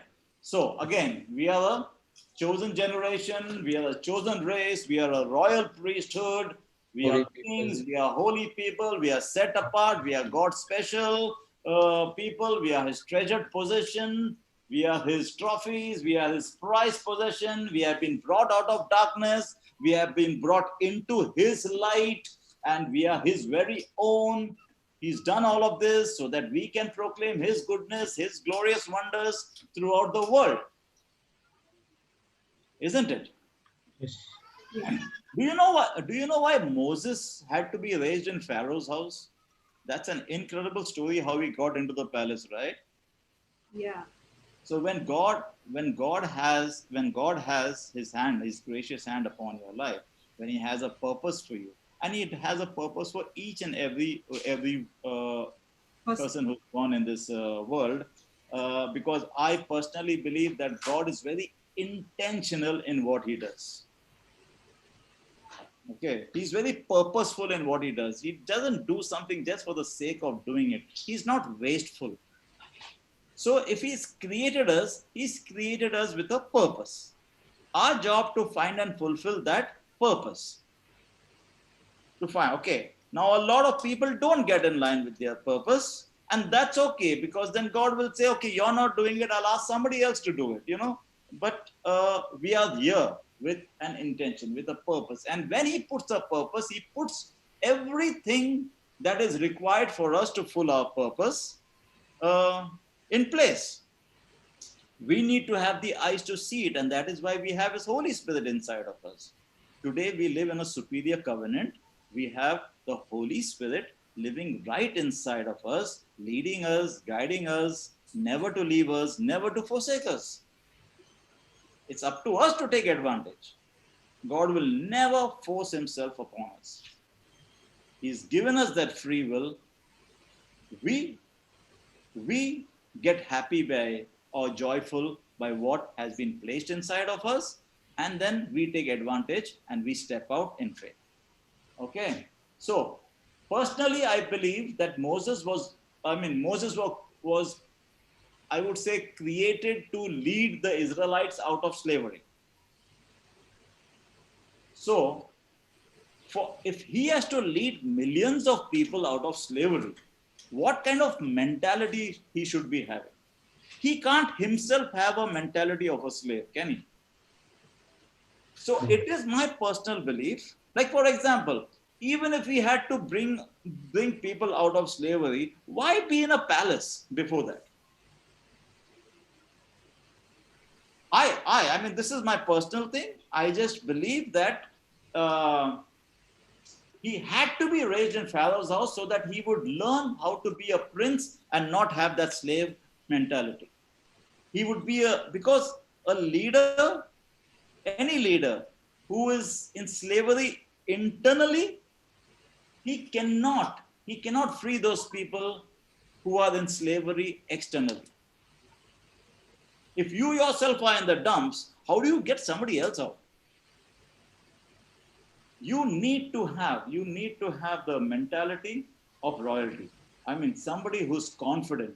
Okay, you just imagine what it must have been for Moses. Like, he was a baby when he went in. He didn't even know what was happening. He just thought he belonged in the palace, right?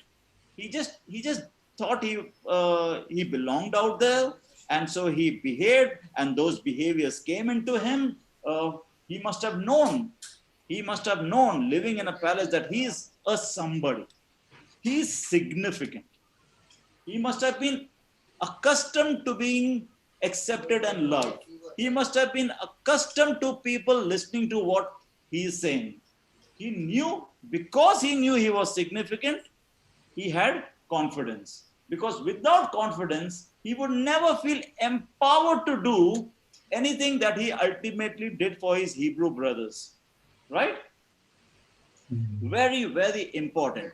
I've been talking about the mind, about the mindset, and how we need to see things from God's perspective, and that should bring in the confidence. The fear needs to get out. All right. So, for example, in 2 Samuel's 9, there is this story about, now excuse me if I don't pronounce this right, what is that Jonathan's son's name? Mephibosheth. I don't know, Lord, why do you give them such tough names to pronounce this? Okay. You give brother. There is this story, right, in 2 Samuel 9. We all know that David and Jonathan were like best buddies. Yes. Really good friends. They were like brothers. They supported each other. And anyways, things happened and Jonathan died, and you know the story where the maid and they picks up the child and the child falls down and whatever Yes, happens, and he went lame. And if you don't know the story, please go to 2 Samuel and read it out there. It's a fantastic story about friendship. Very, very good story out there. Anyway, there came a time when David was king, and he remembered his friend, and promise he made. yeah, and then he asked, is there anybody in Jonathan's family whom I can, be good to, and then somebody happened to mention this kid. Now, ultimately they brought, how would I shorten his name now? Mephi? Can I call him Mephi? Biological name. Yeah. Yeah. Okay. So, Mephibosheth. yeah. So I will say then ultimately Mephi, son of Jonathan, who was the son of Saul, he came to David and then he bows down to pay him honor. Okay. Okay. That is what it says in 2 Samuel 9, 6-8. Now and as soon as David took his name, he says, hey, Mephs, how are you doing, buddy? And he was like, at your service. He's like, at your service, sir. And then David can see he's afraid because he's now in presence of royalty. But remember, he was royalty, isn't it? Yeah. Jonathan was the son of Saul. He's from the palace, actually speaking. But unfortunately, he didn't get to live in a palace. So he lived probably with a maid who was a good person and brought him up. And he developed those kind of mentalities. That mindset was developed there. Whereas Moses, who was among the Hebrews, supposed to be killed, by God's grace, got into the palace, not knowing he does not actually belong there, but he grew up there, and because he's growing up in the palace, he's getting the mindset of being somebody significant. And somebody who was, now look at this, is a fantastic example out here. David had to tell Mephi, don't be afraid. I will surely show you kindness for the sake of your father Jonathan. I will restore to you all the land that belonged to your grandfather Saul, and you will always eat at my table. Okay. But now listen to the response of to this guy. Okay. He bowed down before David, and see what he says? What is your servant that you should notice a dead dog like me?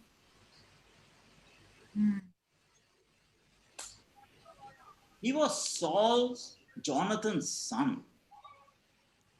But you see the opinion he has today about himself? Now his reverence for David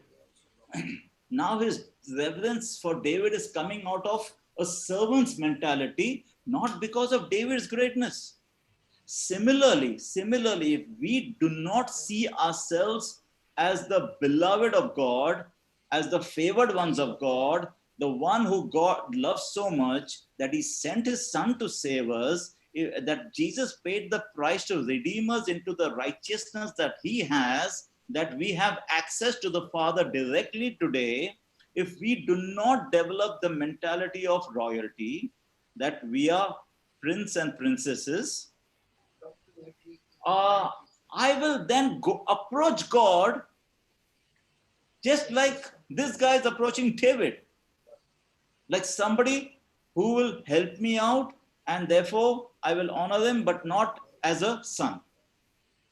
That mindset itself will not, and so you can't say that this guy will worship. You cannot do that.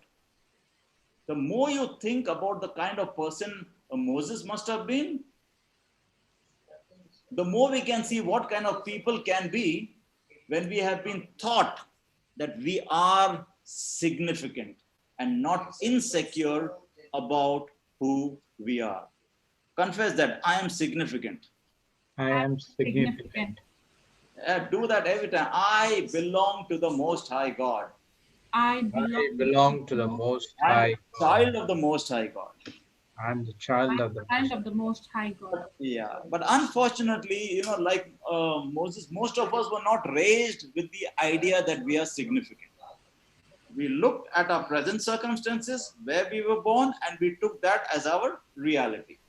And because of that, it has caused this whole set of behaviors to develop that somebody who grows up in a palace will never show. He will not show that in his life because he does not know how to behave like a pauper. He only knows how to behave like a prince. Even after we get saved and you have the knowledge that you are saved, lot of people will still display all those behaviors that they have been with around all this time. Okay? We continue to do the things that we were doing, but those things are not consistent with who today God says I am. And if I do not come out of that kind of mindset, if I don't come out of those kind of behaviors, what's going to happen? It will cost us. It will cost us a lot. It will cost us our identity. And it will affect how we relate to people, how we relate with God and to those around us. It's very, very important for us to understand our identity, again, who we are, whose we are, and live out of that reality.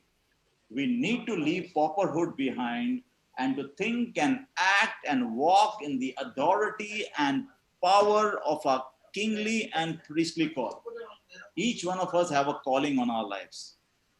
Okay, we need to do that. I just pray that we would all discover the identity as prince or princesses and that we begin to experience all the benefits of living in the king's palace. Amen. About time that we learn to love ourselves. This is the first and foremost thing to do. Love ourselves the way God loves us. See ourselves the way our Heavenly Father sees us. Okay. There is one more lie, that the enemy that keeps paupers from experiencing the truth about their identity in Christ. I keep saying in Christ because our identity is always in Christ. It stems from who we are in Christ. Now, notice one thing. Whether you see it in the animal world or you see it anywhere else, when you're trained to be insignificant, at that point of time, you'll be in a bit of fear. And when you're in a bit of fear, we will develop what we call survival skills. When we feel that, we are not going to get what we are supposed to get, then we will develop certain survival skills to try and avoid the pain of that reality. You agree with me? When animals feel cornered, then they will develop certain skills that will enable them to survive, which probably you will not see a lion or a tiger do. because they kind of know who they are in the jungle, right?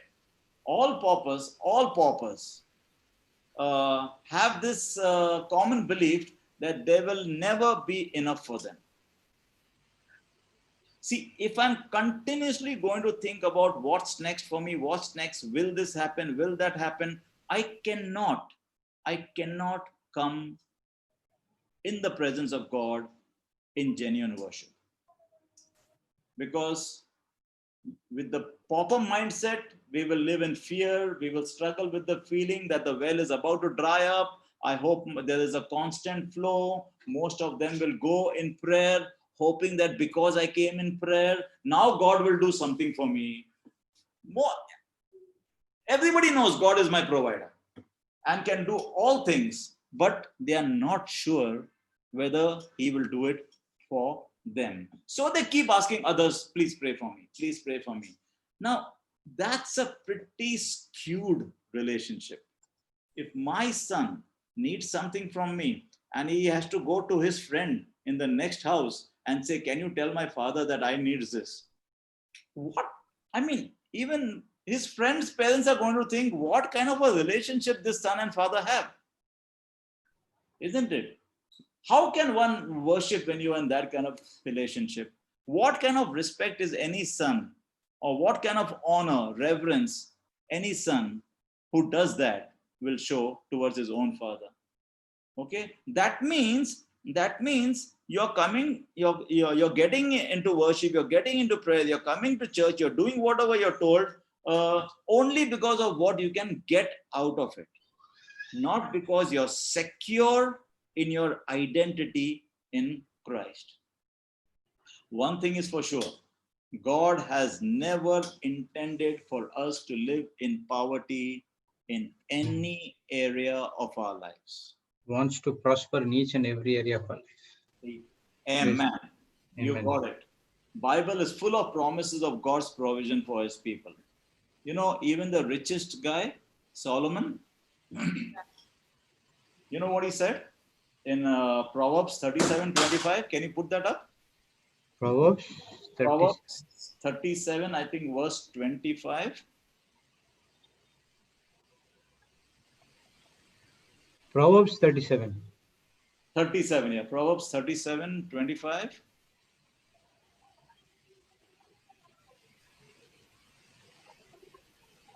There's only 31 showing here. 27. Did I get it wrong? Okay. I'll read it out to you. Okay. Maybe I got that wrong. He says, you know, he asked for wisdom, and then God, like, he was at that point of time the richest man on earth. We all know that. You know what he said? I have been young and now I am old, yet I have not seen the righteous forsaken or his descendants begging bread. I am the righteousness of God in Christ Jesus, correct? Do we know that? Yes. We are the right. Confess that right now. I am the righteousness of God in Christ Jesus. In Christ. Solomon is saying, I have been young and now I'm old. That means I have so much of experience. I've lived a long life. Yet, in all my time that I have lived, I have not seen the righteous forsaken or his descendants begging bread. Amen. Okay. You know, even Jesus made it so clear in Matthew 6, right? Do not be worried about your life, what you will eat, what you will drink, what you will wear. Then he went on to say, isn't life more than food and the body more than clothing? He gave the examples of how God provides for the birds. They don't sow, they don't reap, they don't gather, yet the Heavenly Father feeds them. Are you not worth much more than they? Jesus has said we are worth more than anything else. Yes. We are worth it. We are worth. And Who of you, by being worried, can add a single hour to his life? Again, he has spoken a lot about worries and fears and why we should not be. And then he spoke about the lilies in the field. They don't toil. They spoke about Solomon in all his glory.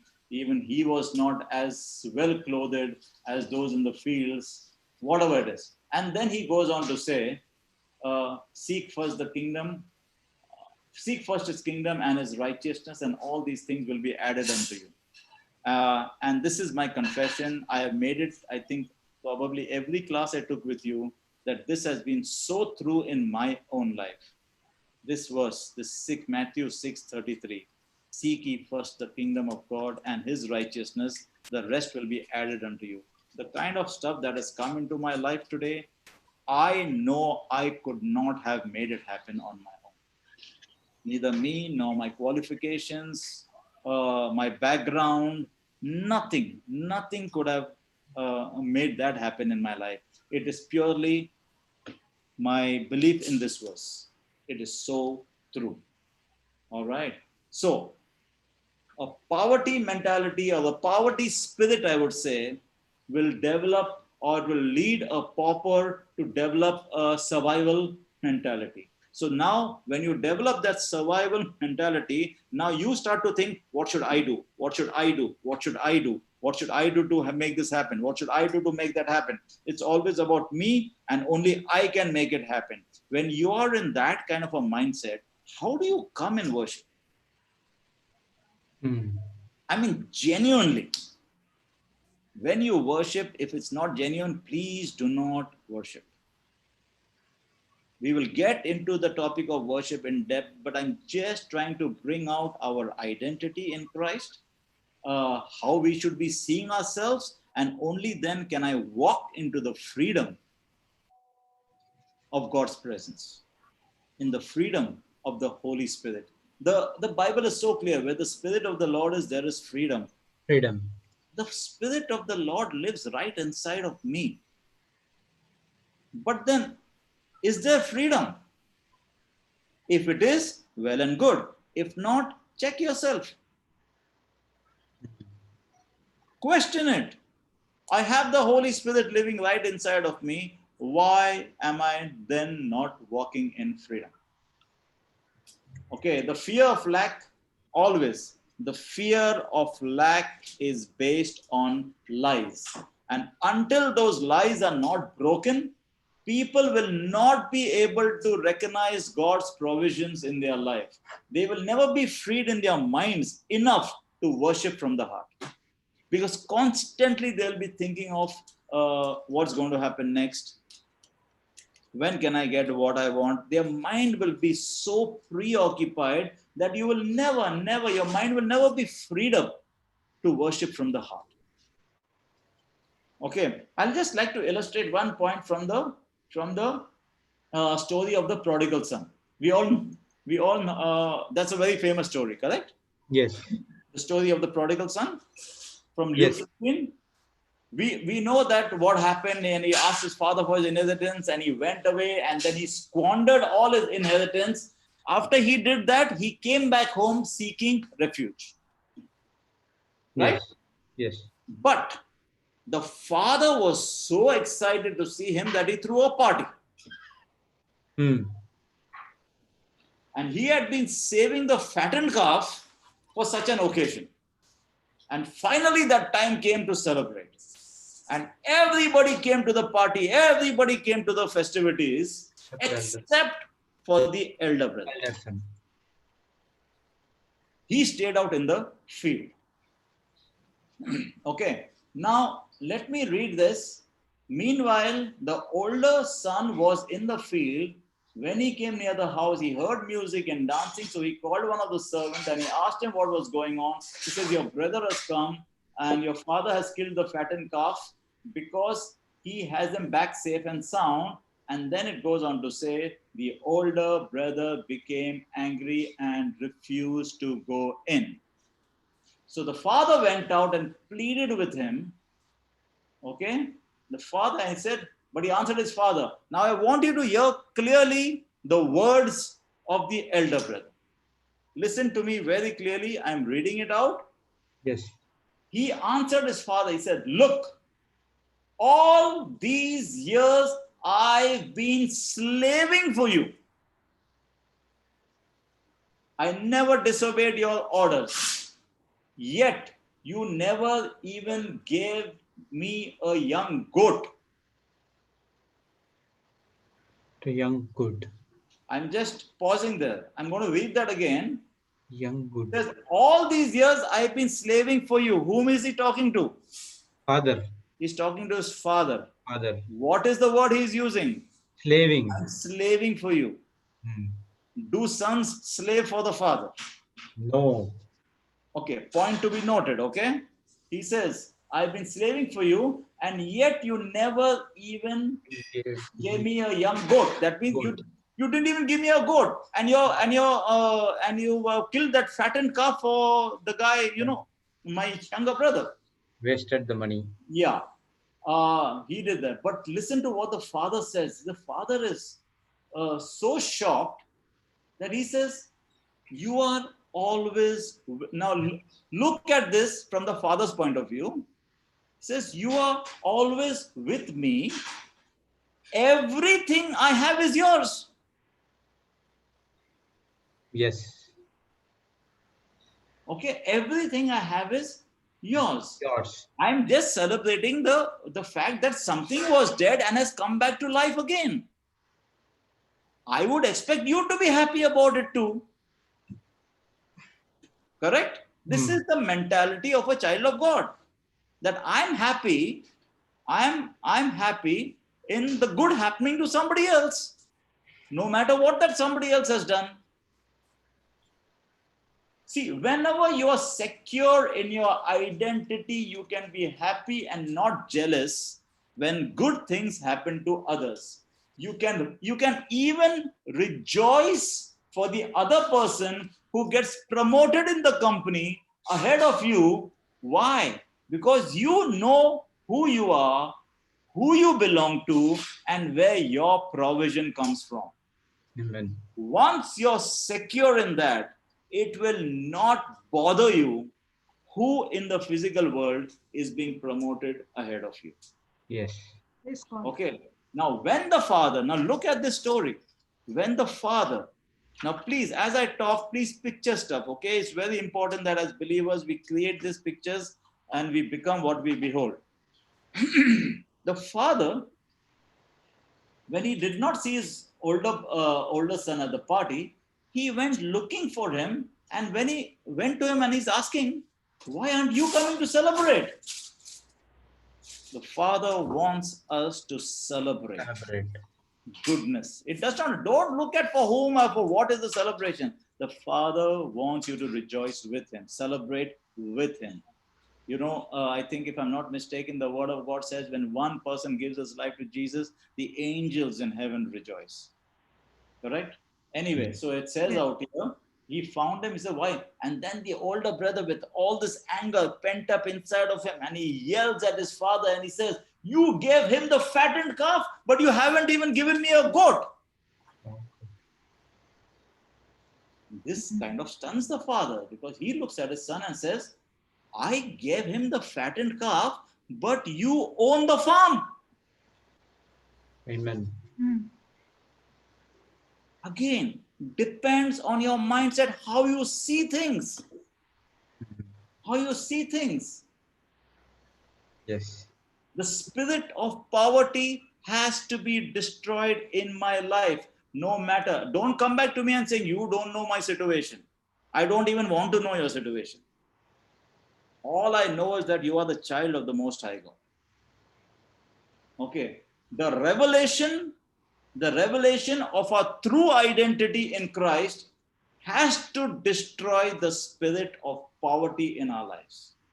Because unless that happens, we will always think that there are limits to what I am supposed to get. Yes. Okay. As a result, I will constantly be jealous of anyone who receives something that I don't have. And that will then leak into every aspect of my life. It will affect my work, it will affect my position with my family, my friends, even within the church. Unfortunately, sorry to say, but most of us, we are thinking like the older brother. Elder one. Yes. We have lost sight of the fact that we don't just work on the farm. We are sons and daughters of the owner, and my dad has plenty. I own the farm. So today I can work on the farm because I own it. Okay, it's mine, it's my father's. It's my father's. This revelation will totally change the way we think and plan for our futures, and ultimately in the way we worship. Being a son, he said, I'm slaving for you. What kind of a mentality is that? So even though I'm a real son and I live in that mentality, either the father is not good and he has created that atmosphere which we know whether it concerns our heavenly father, that's not true, or I have believed some lies. Yes. Correct? Yes. I have believed. See, most of us, we are looking at what we have, our provision. What is my bank statement saying? And based on that, We I are will develop thinking. Thinking according live to out of that, within our means. Then we start living within our means. We don't live off his blessings. yes. As children of God, we are supposed to live by faith in God's provision.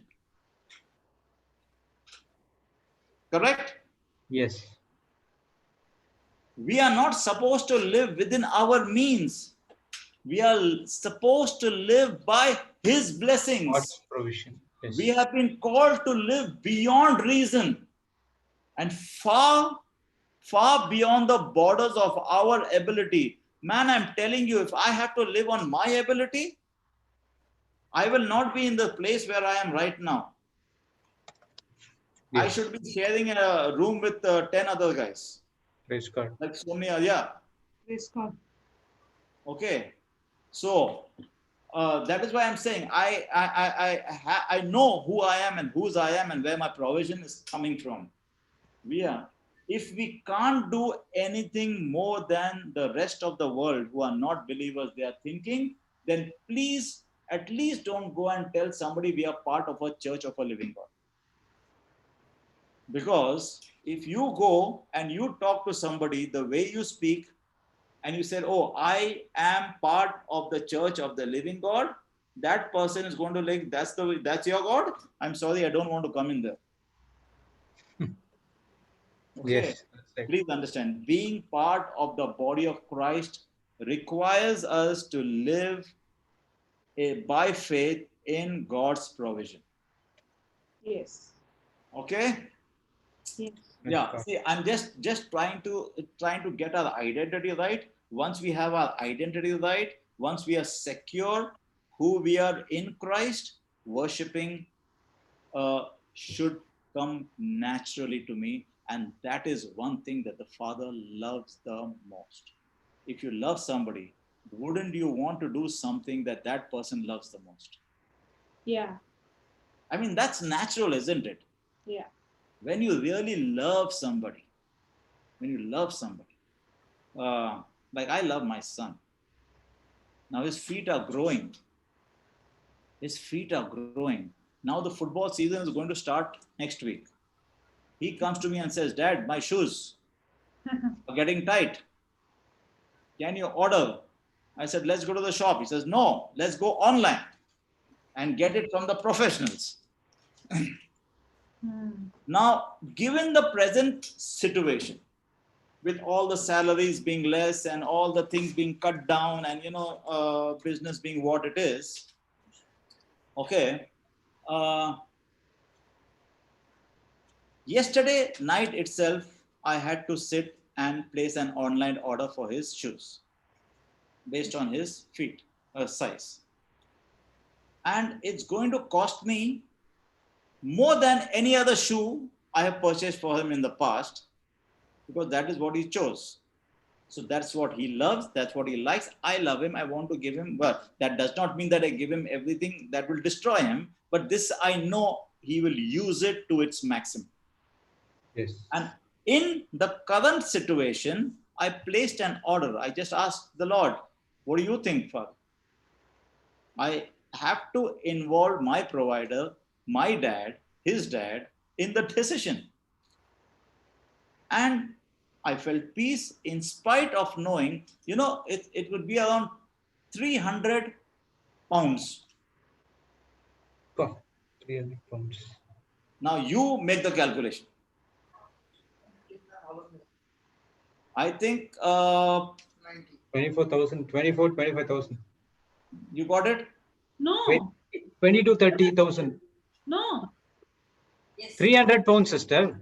Yes. Okay, okay, okay. 20, somewhere falls to 20 to 30. Yeah, you are right. Yeah. So, Okay. okay, y'all all have Google. I'm speaking, I can't do it. Maybe y'all can go from pounds to rupees or pounds to... 22,000. He did not go, brother. Did he go on Google? I don't think he went. No. 22,000. No, I'm just saying that, depends on which country you're sitting in right now, whether you're in Kuwait or Malaysia or wherever, Australia, US, I'm not very sure who's in the audience today, but it's quite a lot to spend on something when something that's coming in is not as much. But am I looking at what's coming in, or am I looking at who's going to finally buy the shoe for my son? I'm not buying it. My Heavenly Father is buying it. Praise God. Okay.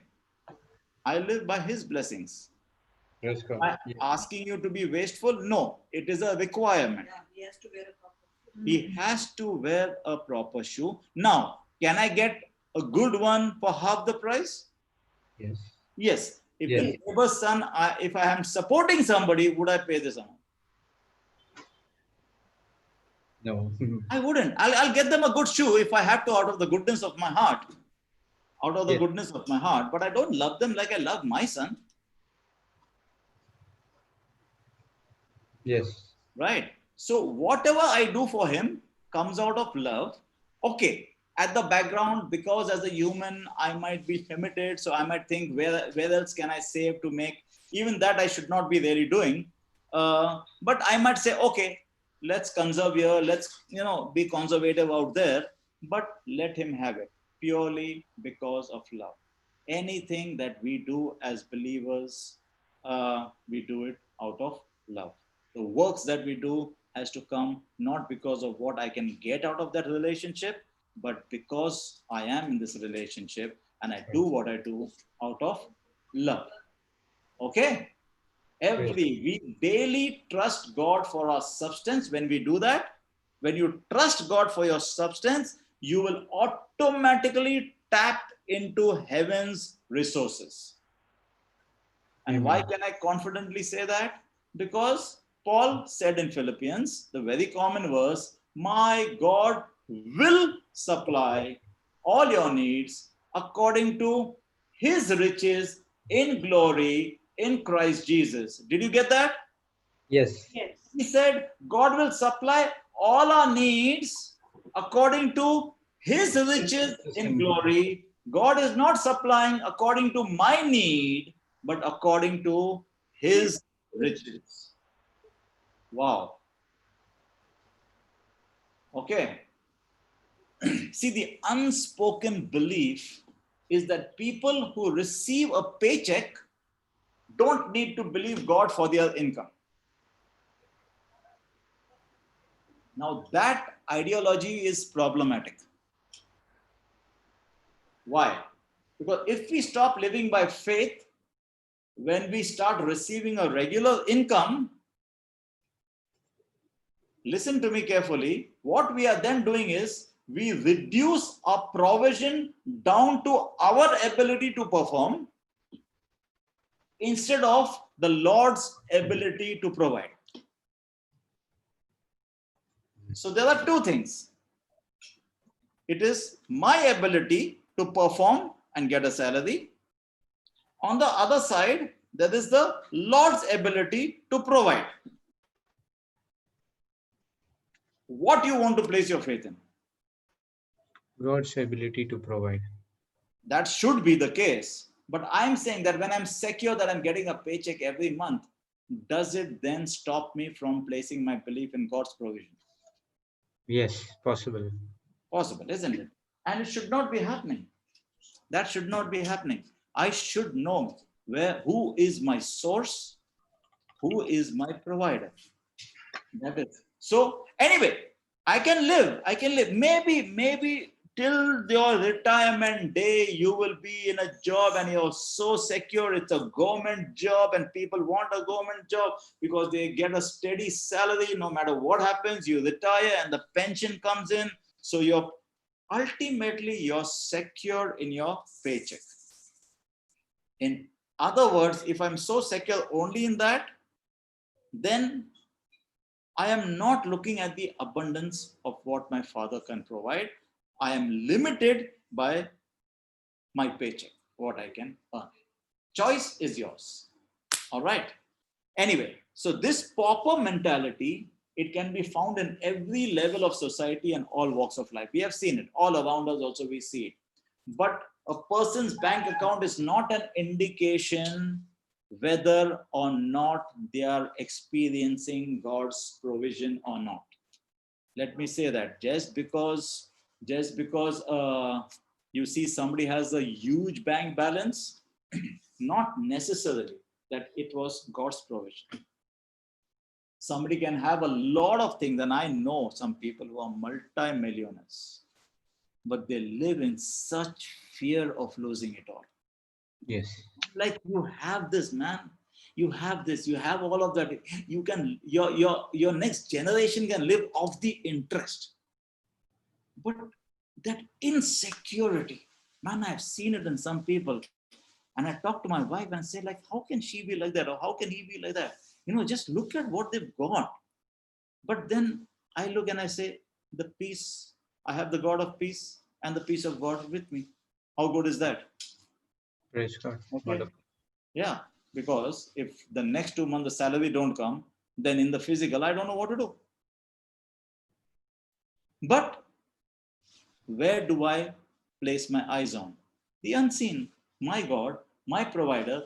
It's all about mindset, all about my soul, all about my heart.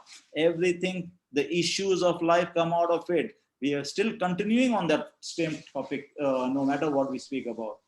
Again, I'm saying a person's bank account is not an indication of whether they are experiencing the provision of God or not. Okay. Now the problem is when paupers acquire money or things, the danger is they start to get their identity from that. But the truth is,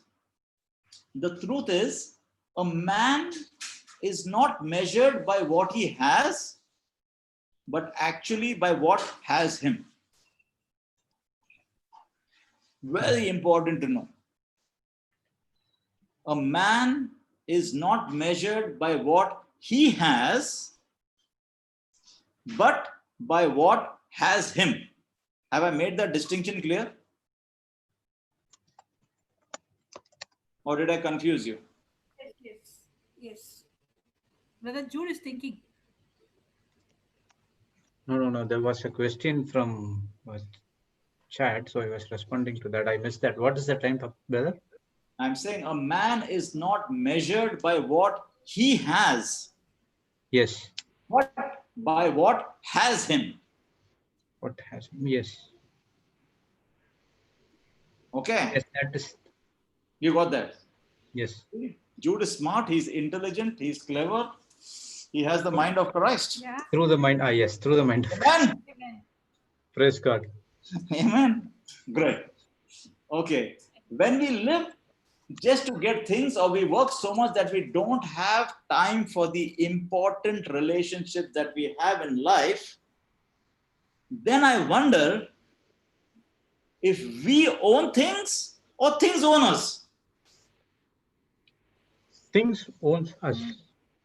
Yeah, it depends. I mean, if you're not willing to let go of something so that you can be in the family, in the relationship, or spend time with God, I mean, it's like, I think brother once spoke about somebody's testimony or whatever in the past, where you got a job that's going to probably make you work 16 hours a day and pay you this huge salary that is going to keep you and your family secure. But you might not have time to even go to church. You might not have time to spend and praise and worship at home. Probably no time for your family. And on the other side, you get half that amount, but you get the time to do all of this. Choice. A lot of people will take the first choice, right? And then they'll call it the blessing of God. Yeah. Yeah. Might not be. True. Okay. See, the way I see it, there's a difference between being rich and being wealthy. Wealthy people refuse to be reduced to their balance sheet. Their wealth never has them. They don't worry about money because they know in their heart there will always be enough. But paupers, they lose sight of their priority when they get money. Paupers.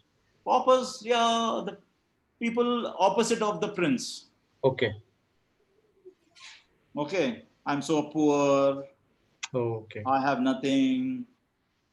You know, all of those who don't know, they are not secure in their identity.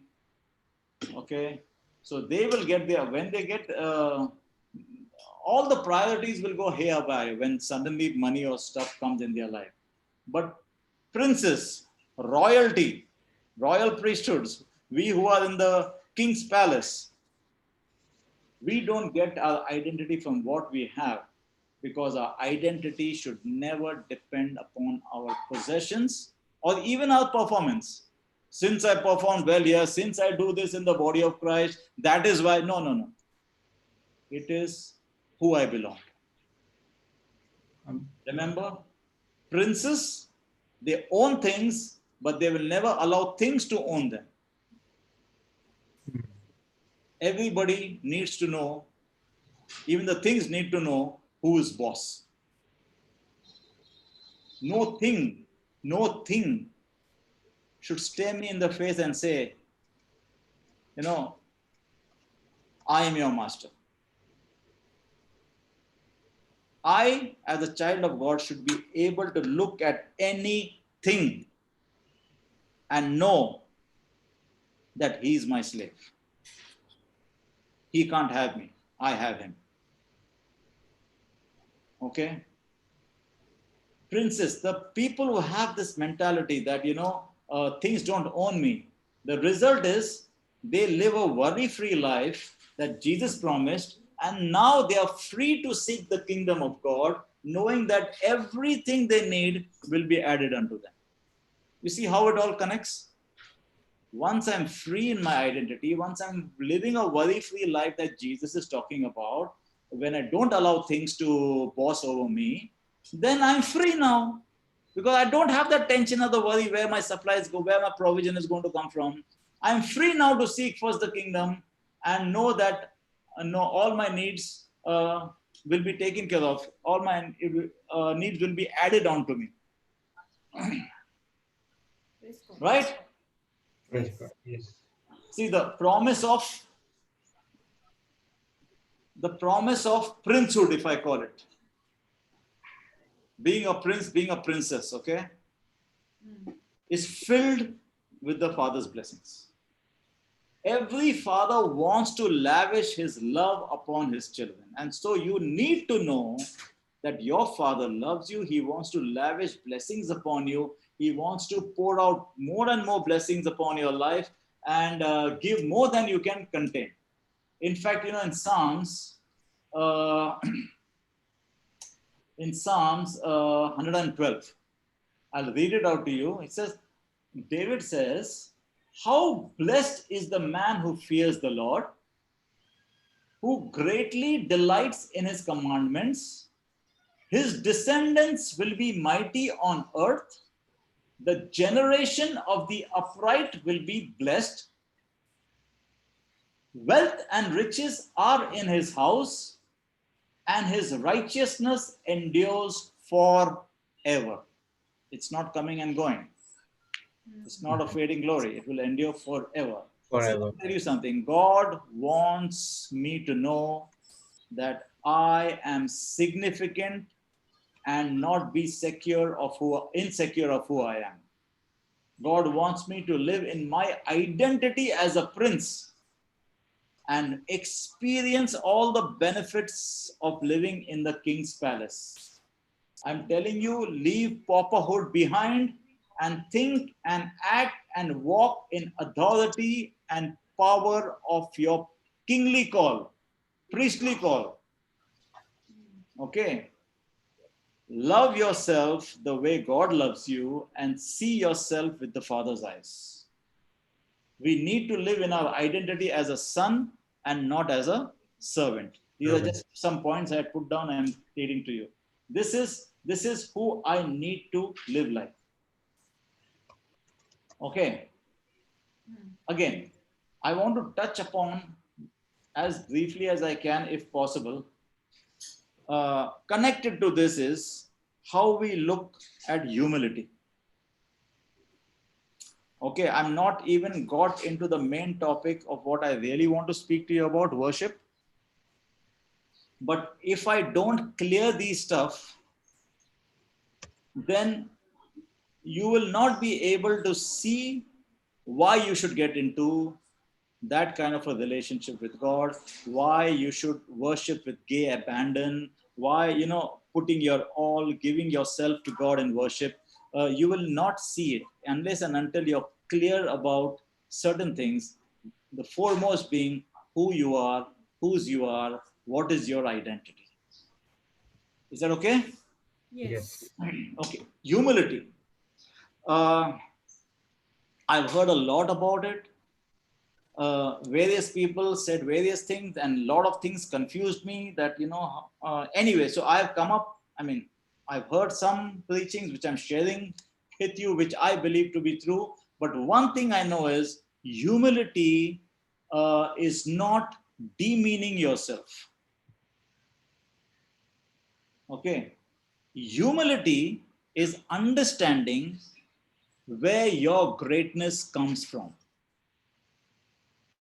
I am saying to you straight away, because you are a child of the Most High God, I recognize you as a child of the Most High God. I am saying to you right now, Jocelyn, you are great.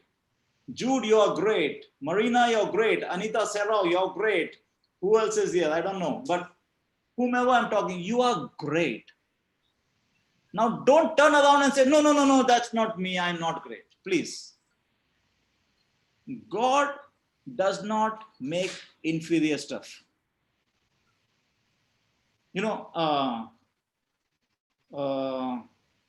Every morning, like when I go to work and I have my conversation in my car, even with God, one of the things I will say is, this is the day you have made, my God. I will rejoice and be glad in it. That's from the word, correct? And the word of God says that this is the day the Lord has made. We will rejoice and be glad in it, right? Yes. We are supposed to. So I will paraphrase it and I will say, this is the day you have made, Dad, so I will rejoice and be glad in it. Then I'll add to it, I will be glad in it because nothing you make can ever be bad. So the day has to be good. Why does the day have to be good? Because my God made it. My dad made it. I can spoil it. But the day itself cannot be bad. Because it was made by my God. Yes. At the end of the day, if it was a bad day, I can't go blaming my God for making a bad day.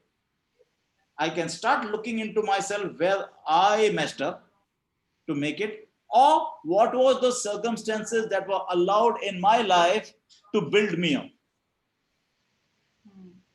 Why something? Obviously, I'm a child of God, so that does not mean tough things will not come your way. In fact, it has to come your way. There has to be training. There has to be processes. You need to go through the squeezing. You have to go through it, but you have to look at it for what it is. Not come out of it saying, oh, why is this happening to me? Why is this happening to me? No. If you believe you are the child of God, who your Father is, how much you are loved, what Jesus has done for you, then you have to look at situations for what they really represent. Yes. Perception. Seeing with the right perspective. We have spoken about this. All right? Yes. So, when I'm calling you great, is because your Creator is great and He made you. So when I go telling myself, oh no, I'm not great, you know what you're actually saying? You're not being humble, by the way. You're not displaying humility. You're telling my God is not a perfect creator.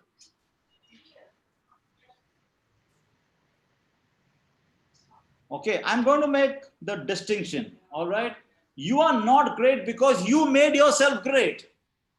You are great because God made you, and that is why you're great. But to say anything else is a lie.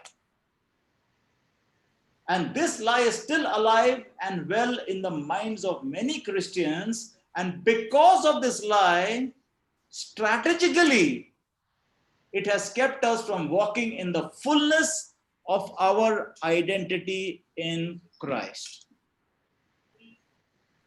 It's because of the way we have seen ourselves. This lie from the pits of hell, this lie from the enemy, tells us that recognition of our strength or goodness is pride. And the only way to deal with pride is you demean yourself. And that is humility. The truth is, it is neither pride to recognize our strengths, nor humility to demean them. Come on, if your son, your daughter is talented, you want them to display that talent, right? Yes. What's wrong if they say, I'm good at this? My son comes and says, I'm good at goalkeeping. Is he pride? I mean, is he being full of pride? Yeah.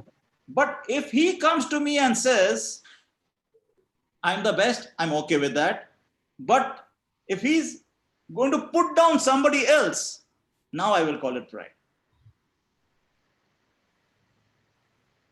Okay. As long as he knows who has placed it, one thing I make him confess practically every day, and I never let him forget before a game, that we are, or he will make it personal, I am who I am by the grace of God. And then I do what I do for the glory of God.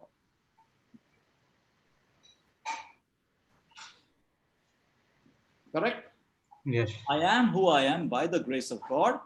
And now I am free to go ahead and do what I do with excellence for the glory of God. Never forget who made you. All right? The false humility keeps a lot of believers in darkness. It does not allow us to step into our destinies. Our destiny is right here. God wants me to step into the goodness, but I'm not, because I believed a lie. Correct? I know Romans 3:23 says we fell short of the glory of God. We missed it then. Okay? Even though we were made for glory, we missed it. But then thankfully, Jesus, he died on the cross. He didn't die only so that my sins can be forgiven. He died so that I could be restored back to my original purpose. Praise God. Correct or not? He died. Okay. Along with that came all the benefits. Now I'm restored back to my original purpose. The price that Jesus paid on the cross determined the value of the people he purchased. You remember last time I said, how do you know you determine the value of a product by the By price the you pay? price. Remember that? By the price of that product. Valuable are we? Jesus paid for us with his blood. So how valuable am I? Mm. So how can I go around telling I'm not good enough?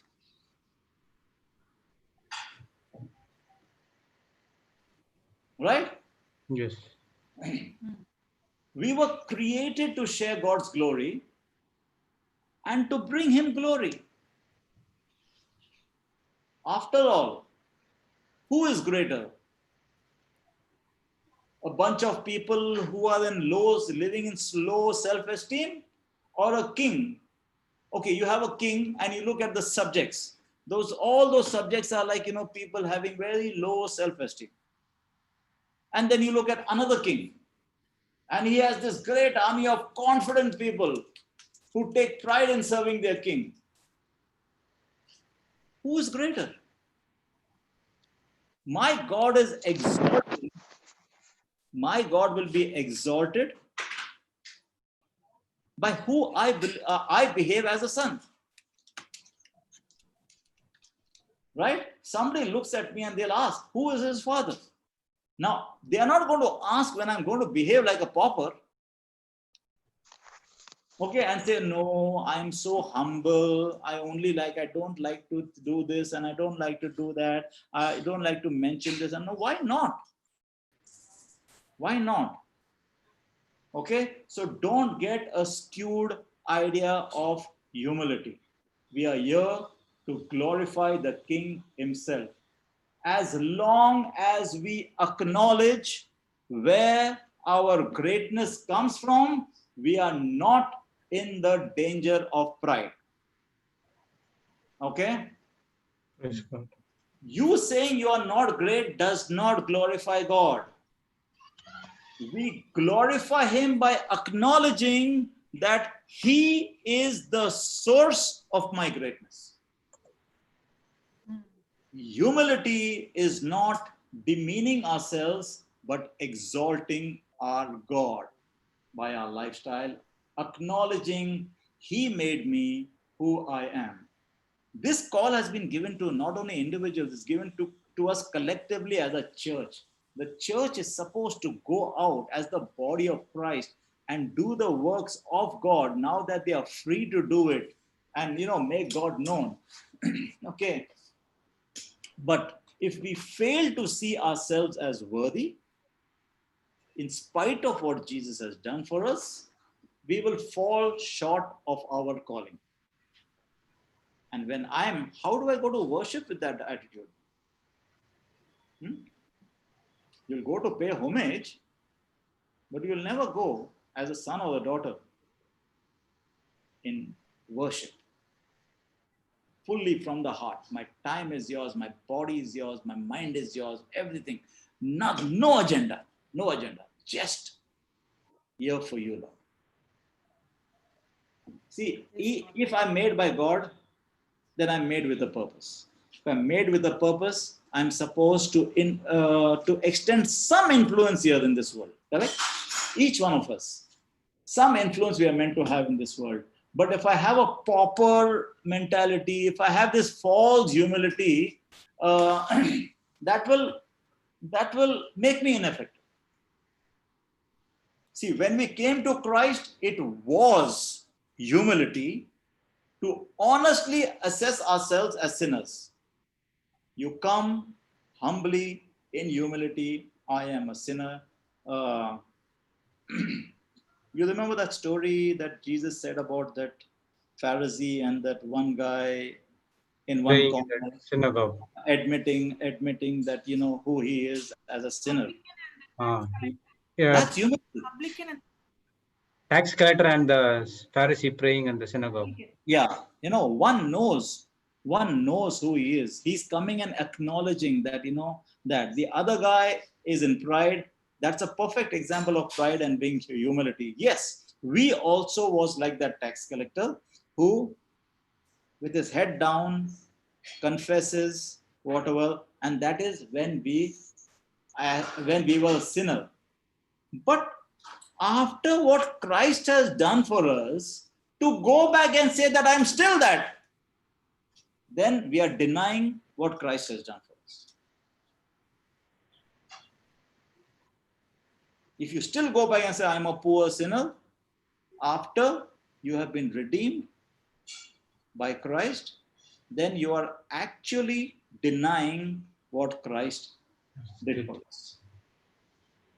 Doing that, and if you do that, then it's not humbling yourself. You are undercutting the resurrection power God has given us to live like Him. Again and again, I'm saying we are in this world as Jesus is. We are supposed to carry on the work that Jesus expects us to do. Amen. There are no little people in the kingdom of God. There are only sons and daughters who are more than conquerors. Amen. Praise God. Amen. Right? What did Paul say? We are more than conquerors through Him who loved us. He didn't say some of us are. So we are. All of us who truly understand what Jesus has done for us, what the Father's love has done for us, we all are conquerors. And that is why, how can I be a conqueror when I'm wallowing in self-pity and low self-esteem and false humility? Then we'll be powerless to stop the onslaughts of the devil, because devil is at work, especially where believers are concerned. You hear the word today, that word is going to be tested. Sitting right here, telling you a few things loudly out here, I am at a risk of those things to be fought out in the week that will come. The word is very clear that the word will be tested. And that's good news actually, if it's happening. All right? But I'm just trying to say that when you wallow in self-esteem, low self-esteem and false humility and all, then you will not be able to withstand the onslaught of the enemy.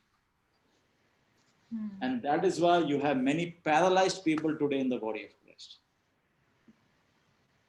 Not knowing what to do, going here, please help me, please pray for me, please do this, please that. All these false doctrines that are being taught out of, people think out of the goodness of my heart I'm trying to teach it. No, but it's wrong. You have not studied it yourself. Okay? The false doctrine will always teach us that being confident that we are doing a great work for God. I mean, you rejoice, right? I got this opportunity to do this great work for God. Amen. And if you're saying that and somebody will say, oh, that's arrogance. No, it's not.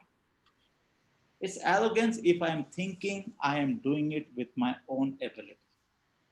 But as long as I know where my greatness comes from, I'm good. I'm fine. Amen. Okay, listen, I'm not trying to promote any pride or arrogance or brashness. I just want to define what humility looks like. See, no one can stand in front of a stuck-up person, right? This pride, bashful, like that Pharisee. Okay, it is really, really sickening to be in presence of people who only exalt themselves. Everybody knows who they are. You already know they are.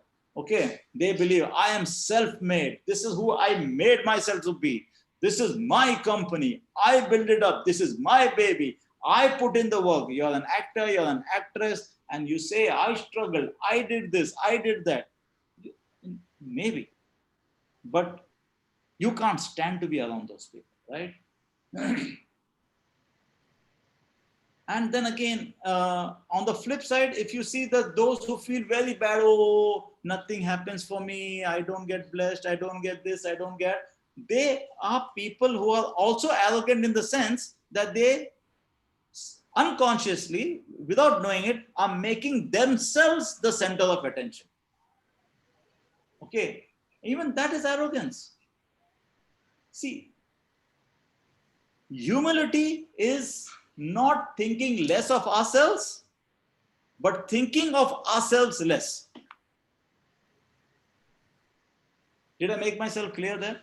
Repeat again that statement, brother. Humility is not thinking of less of ourselves. Humility is not thinking less of ourselves. It is thinking of ourselves less. Hmm. Did I confuse you? No, it's like the same thing. Yeah. You measure, you cannot be measured with what. You are great. You're the child of God. Don't think less of yourself. You're a really good product. Okay, God made you. Don't think less of yourself. Don't say anything about your own self that will be demeaning to the Creator who created you. Okay, and because you are that, you don't have to talk too much about yourself. So you don't have to think about your own self. I'm the man. I'm the girl. You don't have to do that. Because you're secure in your identity. That is why I said humility isn't thinking less of ourselves, but thinking of ourselves less. Don't waste your time thinking too much about yourself. Just know who you are. Okay? True humility is born out of an awareness of God's greatness, and it will grow in a heart full of gratitude, and it will mature in the awe of His passionate love for us. I got this definition from somebody. So true humility is born out of an awareness of God's greatness. So I'm aware of God's greatness, and then this humility will grow in my heart because I'm absolutely grateful, and it will mature because I'm in awe of His passionate love for me. Okay, even prayer is an act of humility, because when you are in prayer, you're acknowledging the need for heaven's help and the fellowship with the Creator. Prayerlessness is the ultimate pride. True humility will always understand its need for the Father. Okay. It has the eyes to see the awesome work our God has accomplished in the lives of others. You can be happy for others. Okay. Somebody was saying, we humble ourselves by helping others have their day in the sun, in Christ. Not S-U-N, in S-O-N. Let people have their day too in Christ. Be happy about it. You help them. You go. You are having your life in Christ. Help somebody else also to have their day in the sun, loving them with the same love we have for ourselves. You know, I heard somebody once say that the grace of God humbles a man without degrading him, and exalts a man without inflating him.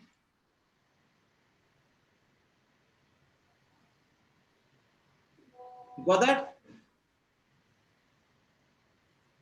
The grace of God humbles a man without degrading him. You remember when Jesus speaks about the Holy Spirit? He says it will never condemn you, only convict you. Convict you, yes. John 16, 11. Yeah, in John 16. Yeah, John 16, 11. It will be there that Holy Spirit will never condemn you. There's no condemnation. We know that later on in Hebrews, but I'm just saying that when he says there's no condemnation, but then he says he will convict you. In other words, you go wrong, you do wrong, the Holy Spirit is not going to come with a baton and say, you messed up, man. How could you do that? He'll never condemn you, but he will come to you and say, you know what? You're much better than that. Praise God. Yes. You don't have to do that. You don't have to do that. You're much better than that. He'll convict you. Yes, praise God. Correct? Okay. uh,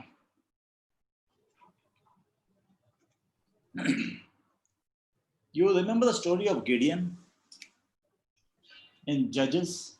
The angel of God comes to Gideon and says, God is with you, O mighty warrior. Y'all remember the story? If not, just go to Judges and read the story. It teaches a lot about how we need to look at ourselves by what God says about us. Want to read it now, brother? Okay, you can do that. Judges. Judges 6, put verse 12 first.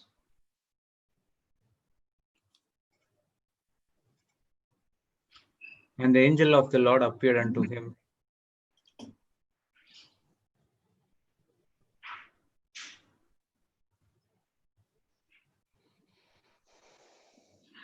And the angel of the Lord appeared unto him and said unto him, the Lord is with thee, thou mighty man of valor.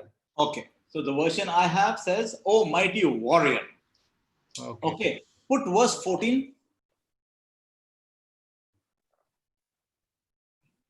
And the Lord looked upon him and said, go in this thy might, and thou shalt save Israel from the hand of Midianites.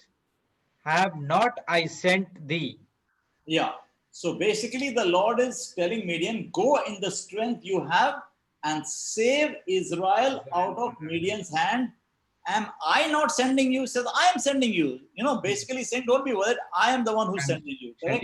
So Yes. In verse 12, what has happened is the angel confirms to Gideon that God is with him and he calls him a mighty warrior. Right? But Yes. in verse 14, the Lord saw something in Gideon and told him to go in the strength he had to save, and then he also promised to go with him. Correct? But verse 15, what Gideon replies is so sad. Put verse 15. But it's common also. And he said unto him, O my Lord, wherewith shall I save Israel? Behold, my family is poor in Manasseh, and I am least in my father's house. That's so sad, right? The angel is confirming to Gideon that God is with him. Go and save Israel. And he's a mighty warrior. He's calling him that. Okay? Or he's not saying you have the potential to be. He says straight off the bat, you are a mighty warrior. And then verse 14 says, the Lord saw something in Gideon and told him that to go in the strength he has to save Israel. And then the promise of the God is, am I not sending you? Basically, his presence is going to be with Gideon. Correct? Yes. But his reply was so sad, and it came, I think, out of his belief system. And because of his belief system, he was not ready to accept that declaration of God on his life. And many of us are finding ourselves in the same boat today. We go to church maybe Sunday after Sunday, you attend whatever you do, but you do not really believe that you can do the exploits promised to us in the Word of God. Of course, we do what we do through the power of God for the glory of God. Never forget that. Okay, we do what we do by the Holy Spirit, right? Through the power of God. We are not doing it in our own strength and ability. We are doing it, and whatever we do ultimately, if we should at least do it for the glory of God. Now, God has already expressed his opinion about Gideon, but Gideon's reply is showing that he is still operating under some other opinion. So there is God's opinion, and there is the opinion Gideon grew by. And some people will see, in fact, some of the versions will say, how can I do that? I am a nobody. Imagine being created by God and you calling yourself, you can't do anything, you are the nobody. He says, Mike, look at me. He says, look at me. My clan, that means his tribe, is the weakest in Manasseh. And within that tribe, his family is the lowest. He saw himself so low. How can Thinking a person less of like this, yes, how can this kind of person really get into worship? No, can't. Correct? Blocking. Just give me, I think my battery is going down here.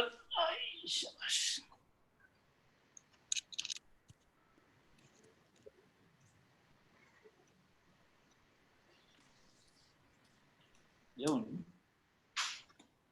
Full है battery नहीं अभी बता रहा था ये battery is going लो एक चाय पिलाना I told my wife एक चाय पिलाओ यार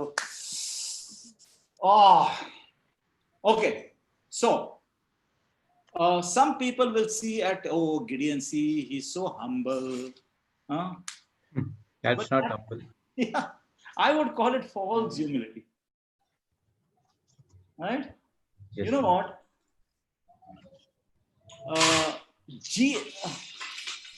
The knowledge of your greatness can make you humble, can allow you. For example, Jesus was so conscious of his greatness, he could afford to be humble. Let me explain. See, if I go to John 13, we knew that, okay, just put it up. Put John 13 verse 3.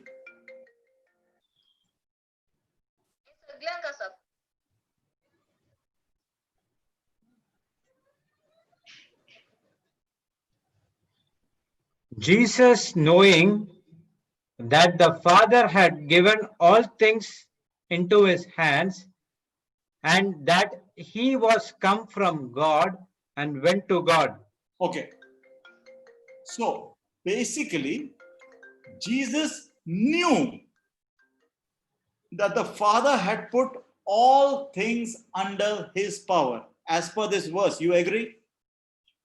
Yes, given all things. The important point is what? He knew it. He was come from God. That is the reality. He knew it.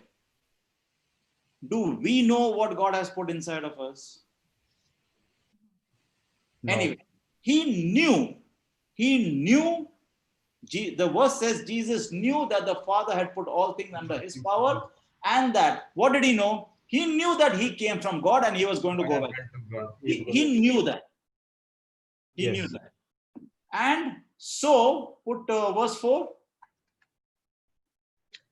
He rose from supper and laid aside his garments and took a towel and girded himself.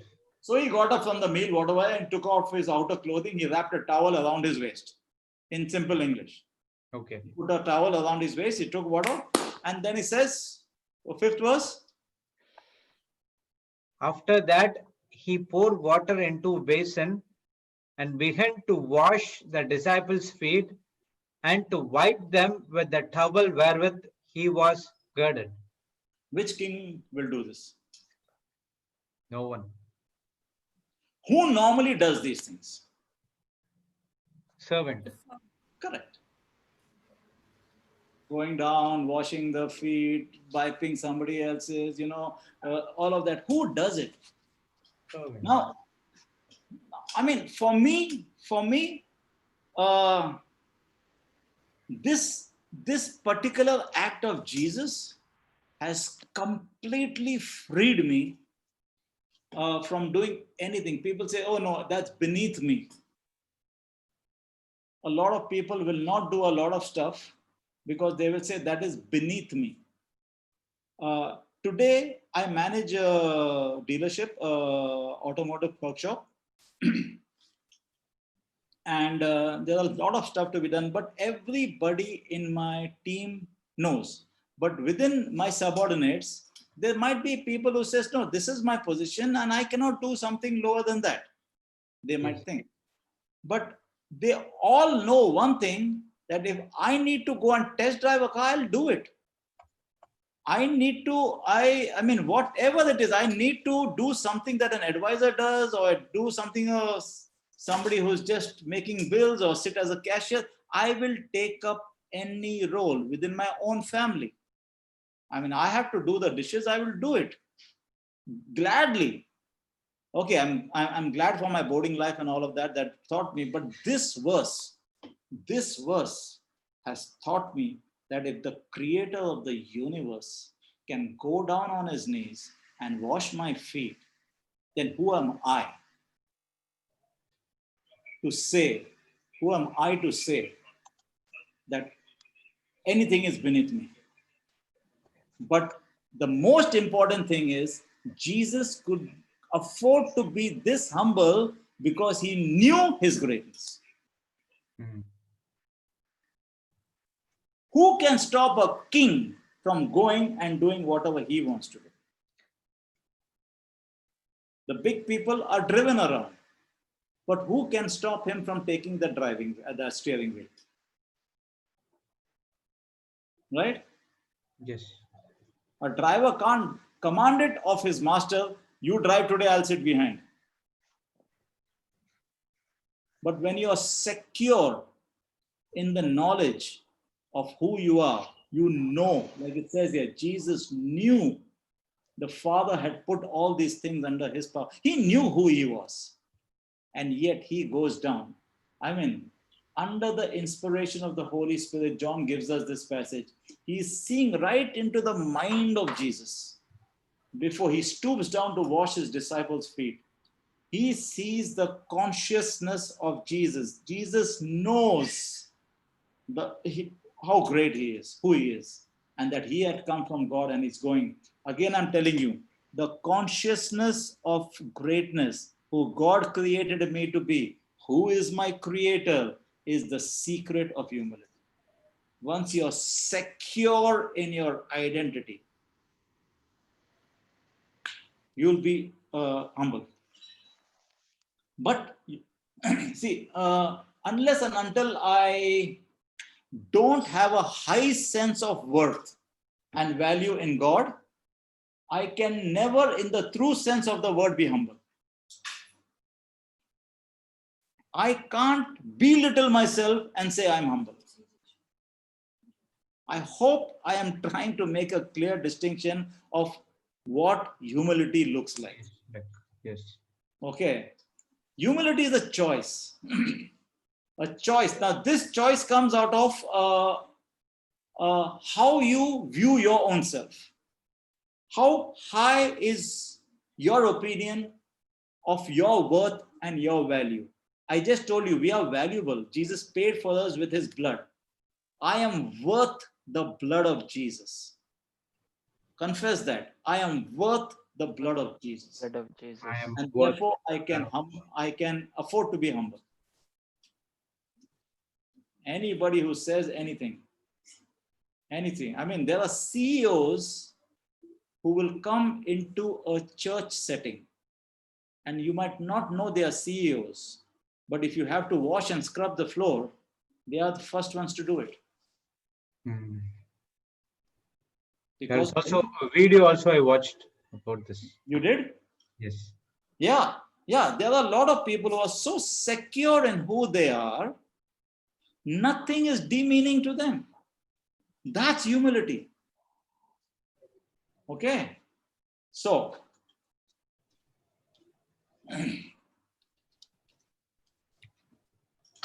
it's, there's a guy I heard who would say you can fly to the furthest universe and you can keep discovering more and more and more and more and more stuff.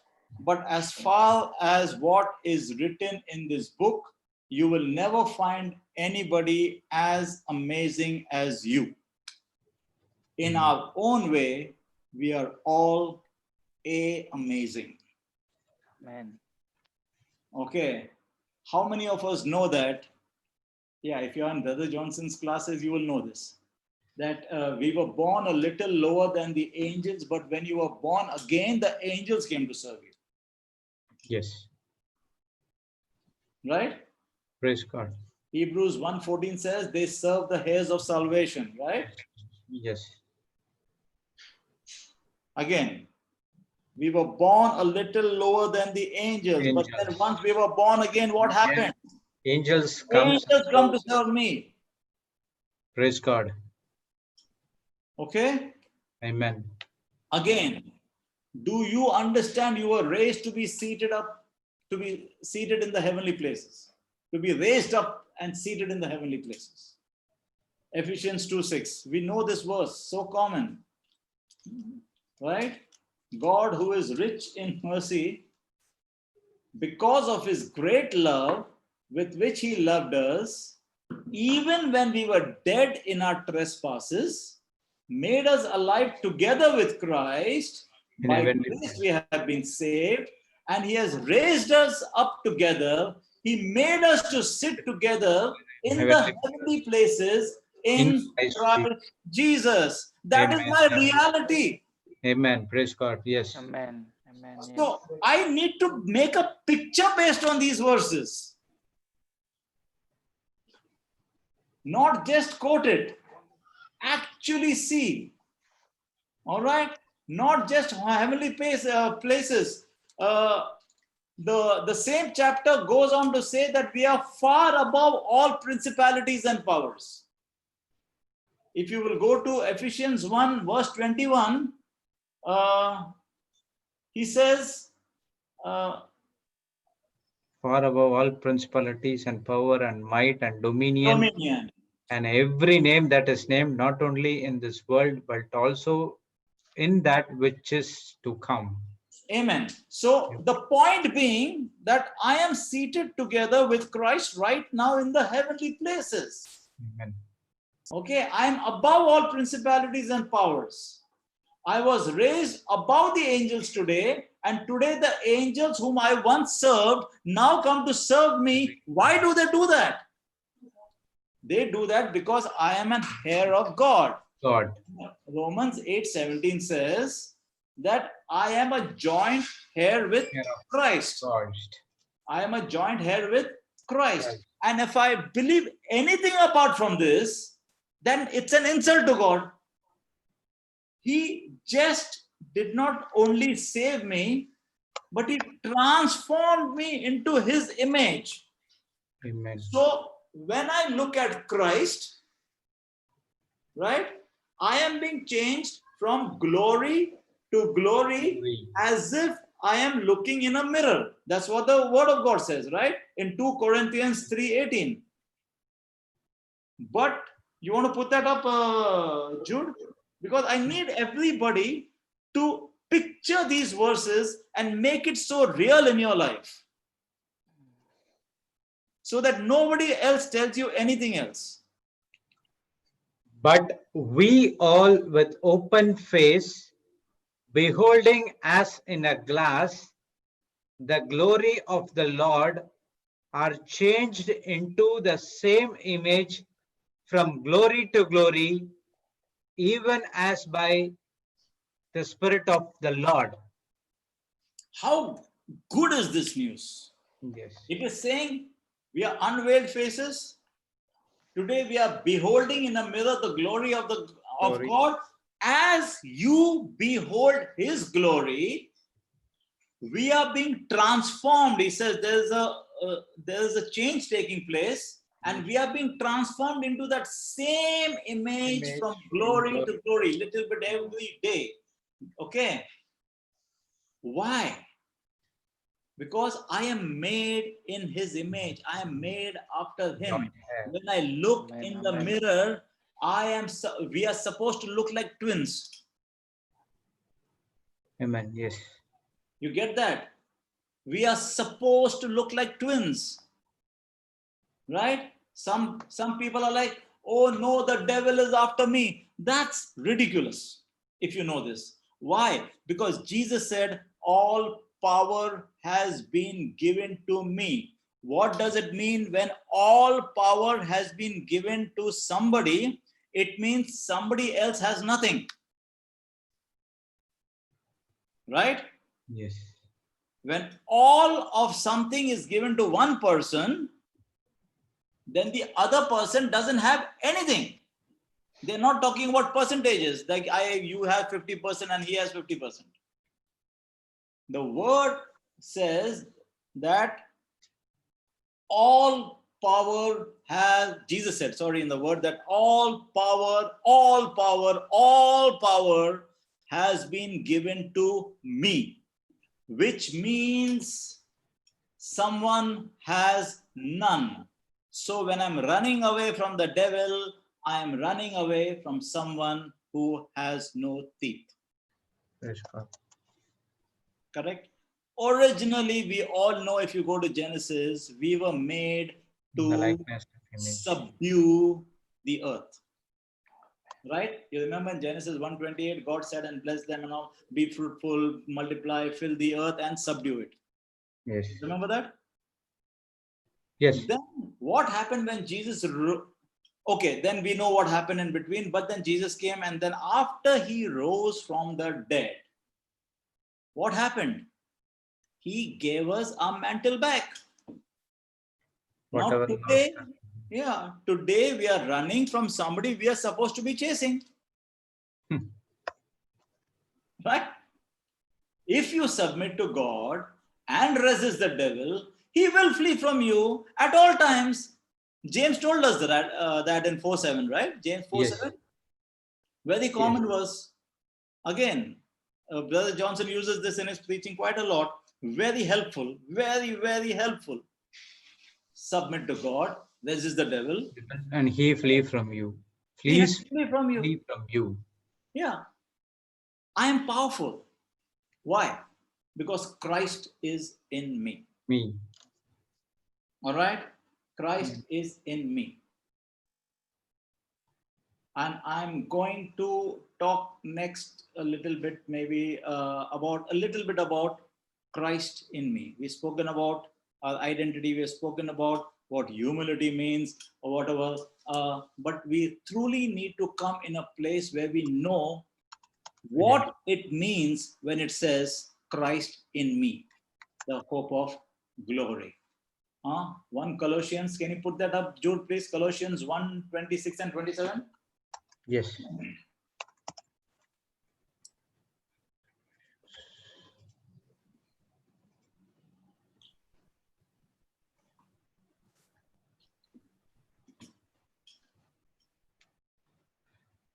Even the mystery which has been hid from ages and from generations, but now is made manifest to his saints,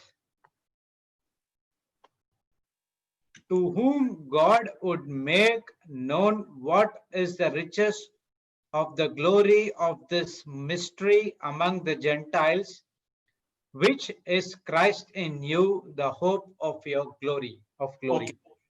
This is awesomely good news, okay? Praise God. This is my inheritance.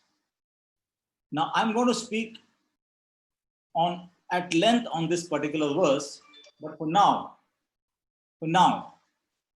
whatever, I need us, like, I'm so glad that the first thing that, when we started off with Brother Johnson and all in the past, that white book was given, and he stresses a lot on confessions.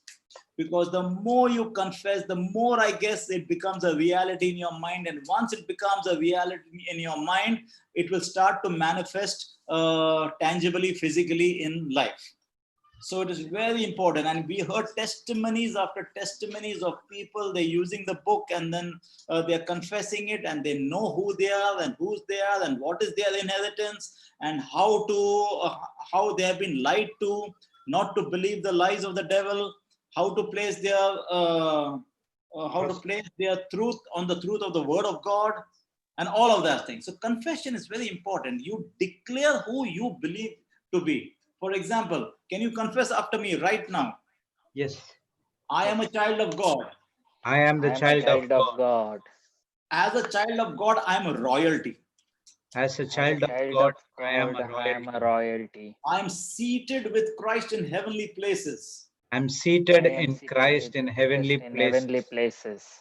The angels are commanded to serve me. Angels are Angels are commanded to commanded to serve me serve me because I am an heir of salvation. because because I am I a am a heir of heir of salvation. salvation. I am all powerful. I I am am all all powerful. powerful. Now, when I say this, somebody will say that's pride. So be careful. No.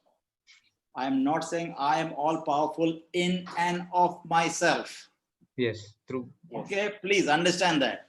Yes. Okay, By the works of God.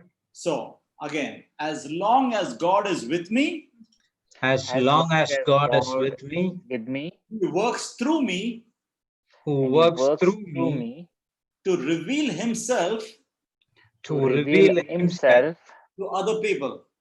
to to other. other people. So, do you believe that? Amen. Yes. Yes. Do you believe that? Yes. Yes.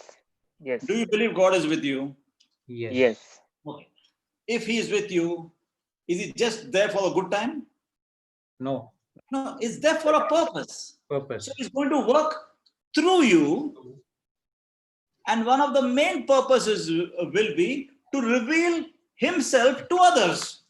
Praise God. Right or wrong? So when I come across this in the body of Christ, you make a prayer, you make a confession right there, make it your reality. That is why I'm making you confess this. You can say, I've been called to heal the sick, I have been called to heal the sick, Heal the to sick, raise the dead, to raise to the raise dead, the dead, cast out demons. to cast cast out. out demons. This is normal Christian life. This is This is normal normal Christian life. life. I was called and commissioned I I was was called called and commissioned. and empowered I am and empowered empowered to destroy the works of the devil. to to destroy the destroy work the of works the devil. of devil. That's what I am to do, That's That's what I am what to I do, am to do, and I intend to do it.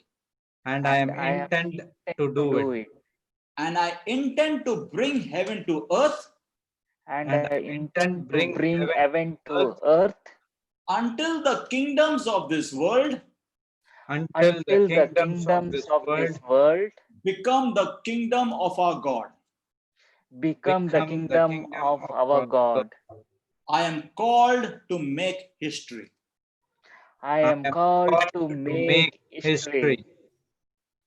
Basically, I'm called to make history His story, I'm Basically, called I'm to called make to make history history his of story, the story of our story, God, the story of our God, and I intend to do it in Jesus' name. and I and I intend to intend do to it do in it Jesus' in name. Jesus' name. Amen.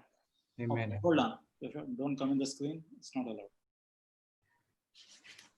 Because the YouTubers will stop it when they see kids in it. Sorry. Okay. What I'm trying to say is when we begin to act like who we are royalty. Issues that felt like mountains in our lives will become stepping stones to demonstrate our character. Amen. Correct? Yes. Who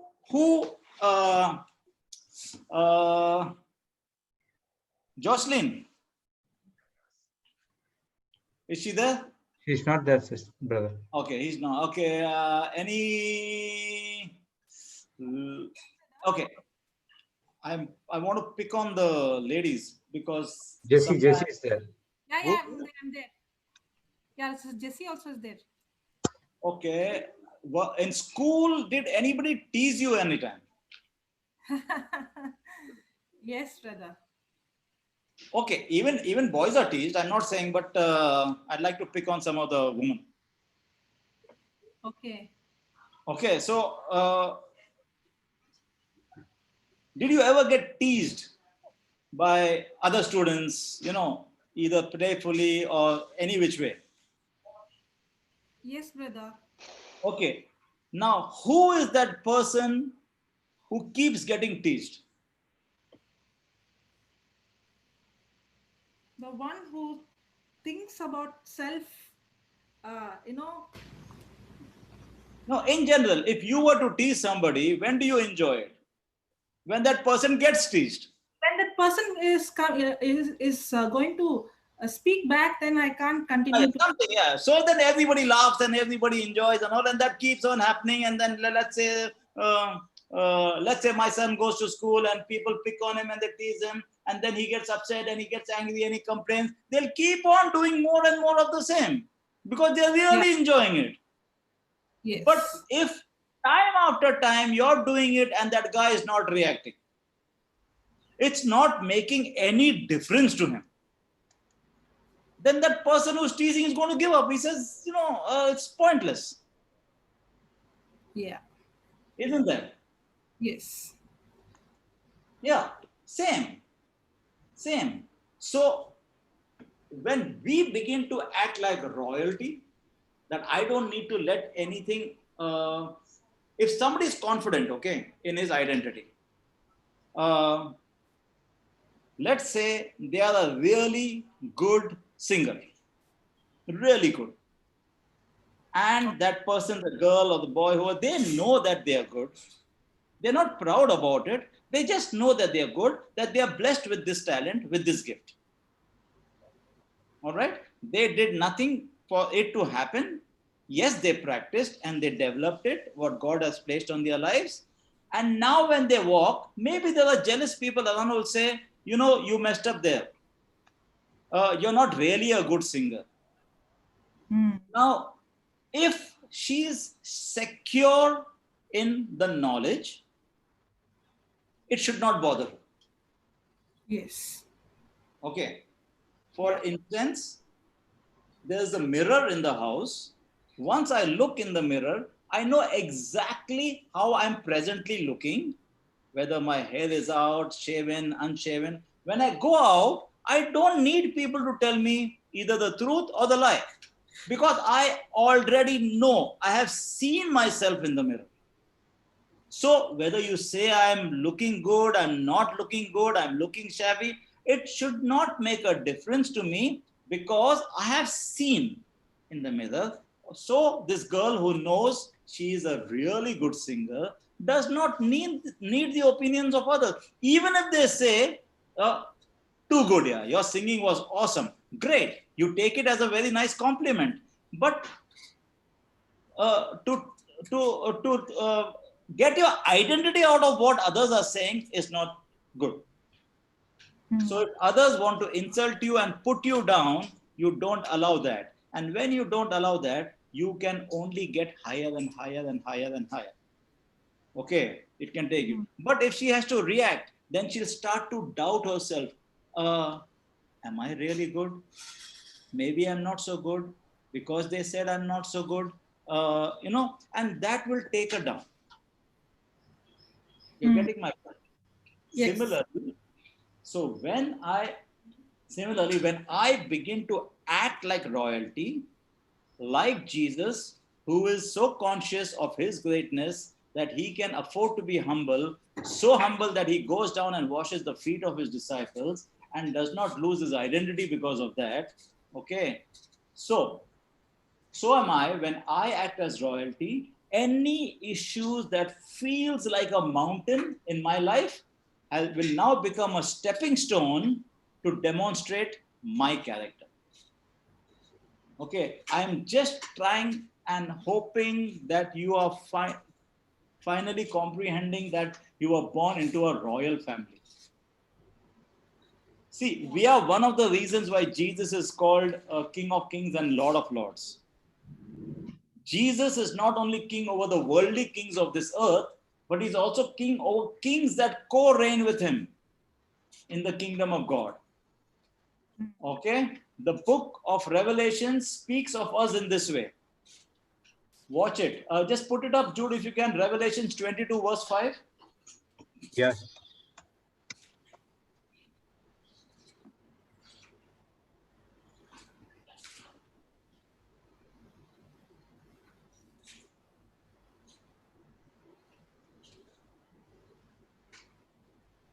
And there shall be no night there, and they need no candle, neither light of the sun.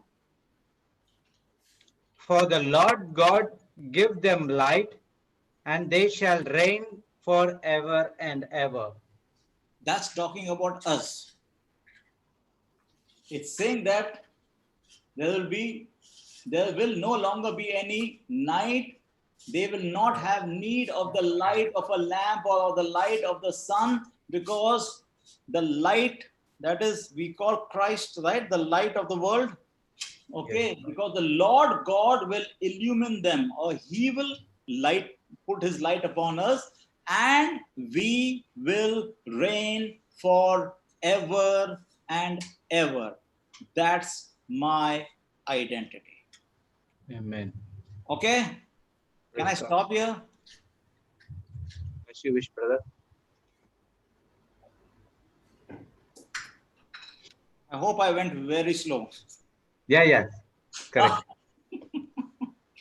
Okay, brother, stop karo na idhar. Yes, we'll back in 30 minutes time. Lunch break.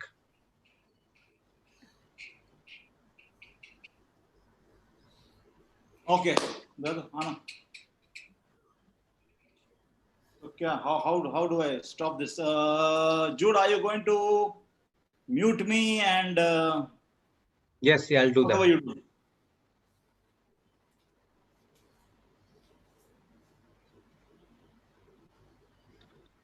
Okay. Thank you, Heavenly Father. Thank you, Jesus. Thank you, Holy Spirit, for this wonderful session we had with you, Lord. Thank you for a wonderful teaching given by Brother Sudhir with help of the Holy Spirit. We understood about the worshipping. We studied in detail about how the humility works. Perfect example of humility is our Lord Jesus Christ, who came to this planet Earth only to serve us and not to be served. Taking this example for us in our life, Lord Jesus, we want to live a same kind of life in this planet Earth where we can serve others for entire time we were living in this earth. God, thank you for the grace which has been given to us to take everything which has been done in the cross by you. Only thing is we need to believe it and have it by faith to serve each and every one in this planet Earth. As Lord, we break for a lunchtime. We'll get back after 30 minutes. We will await for much more teachings which is awaited for us, where we listen to this teaching and to transform and change our thinking and think according to the word of God. We thank you and we praise you in the glorious name of Jesus. Amen, amen, amen. Praise God. Thank you all. Thank you, brother. So we'll be back in 30 minutes. Thank you. Meeting will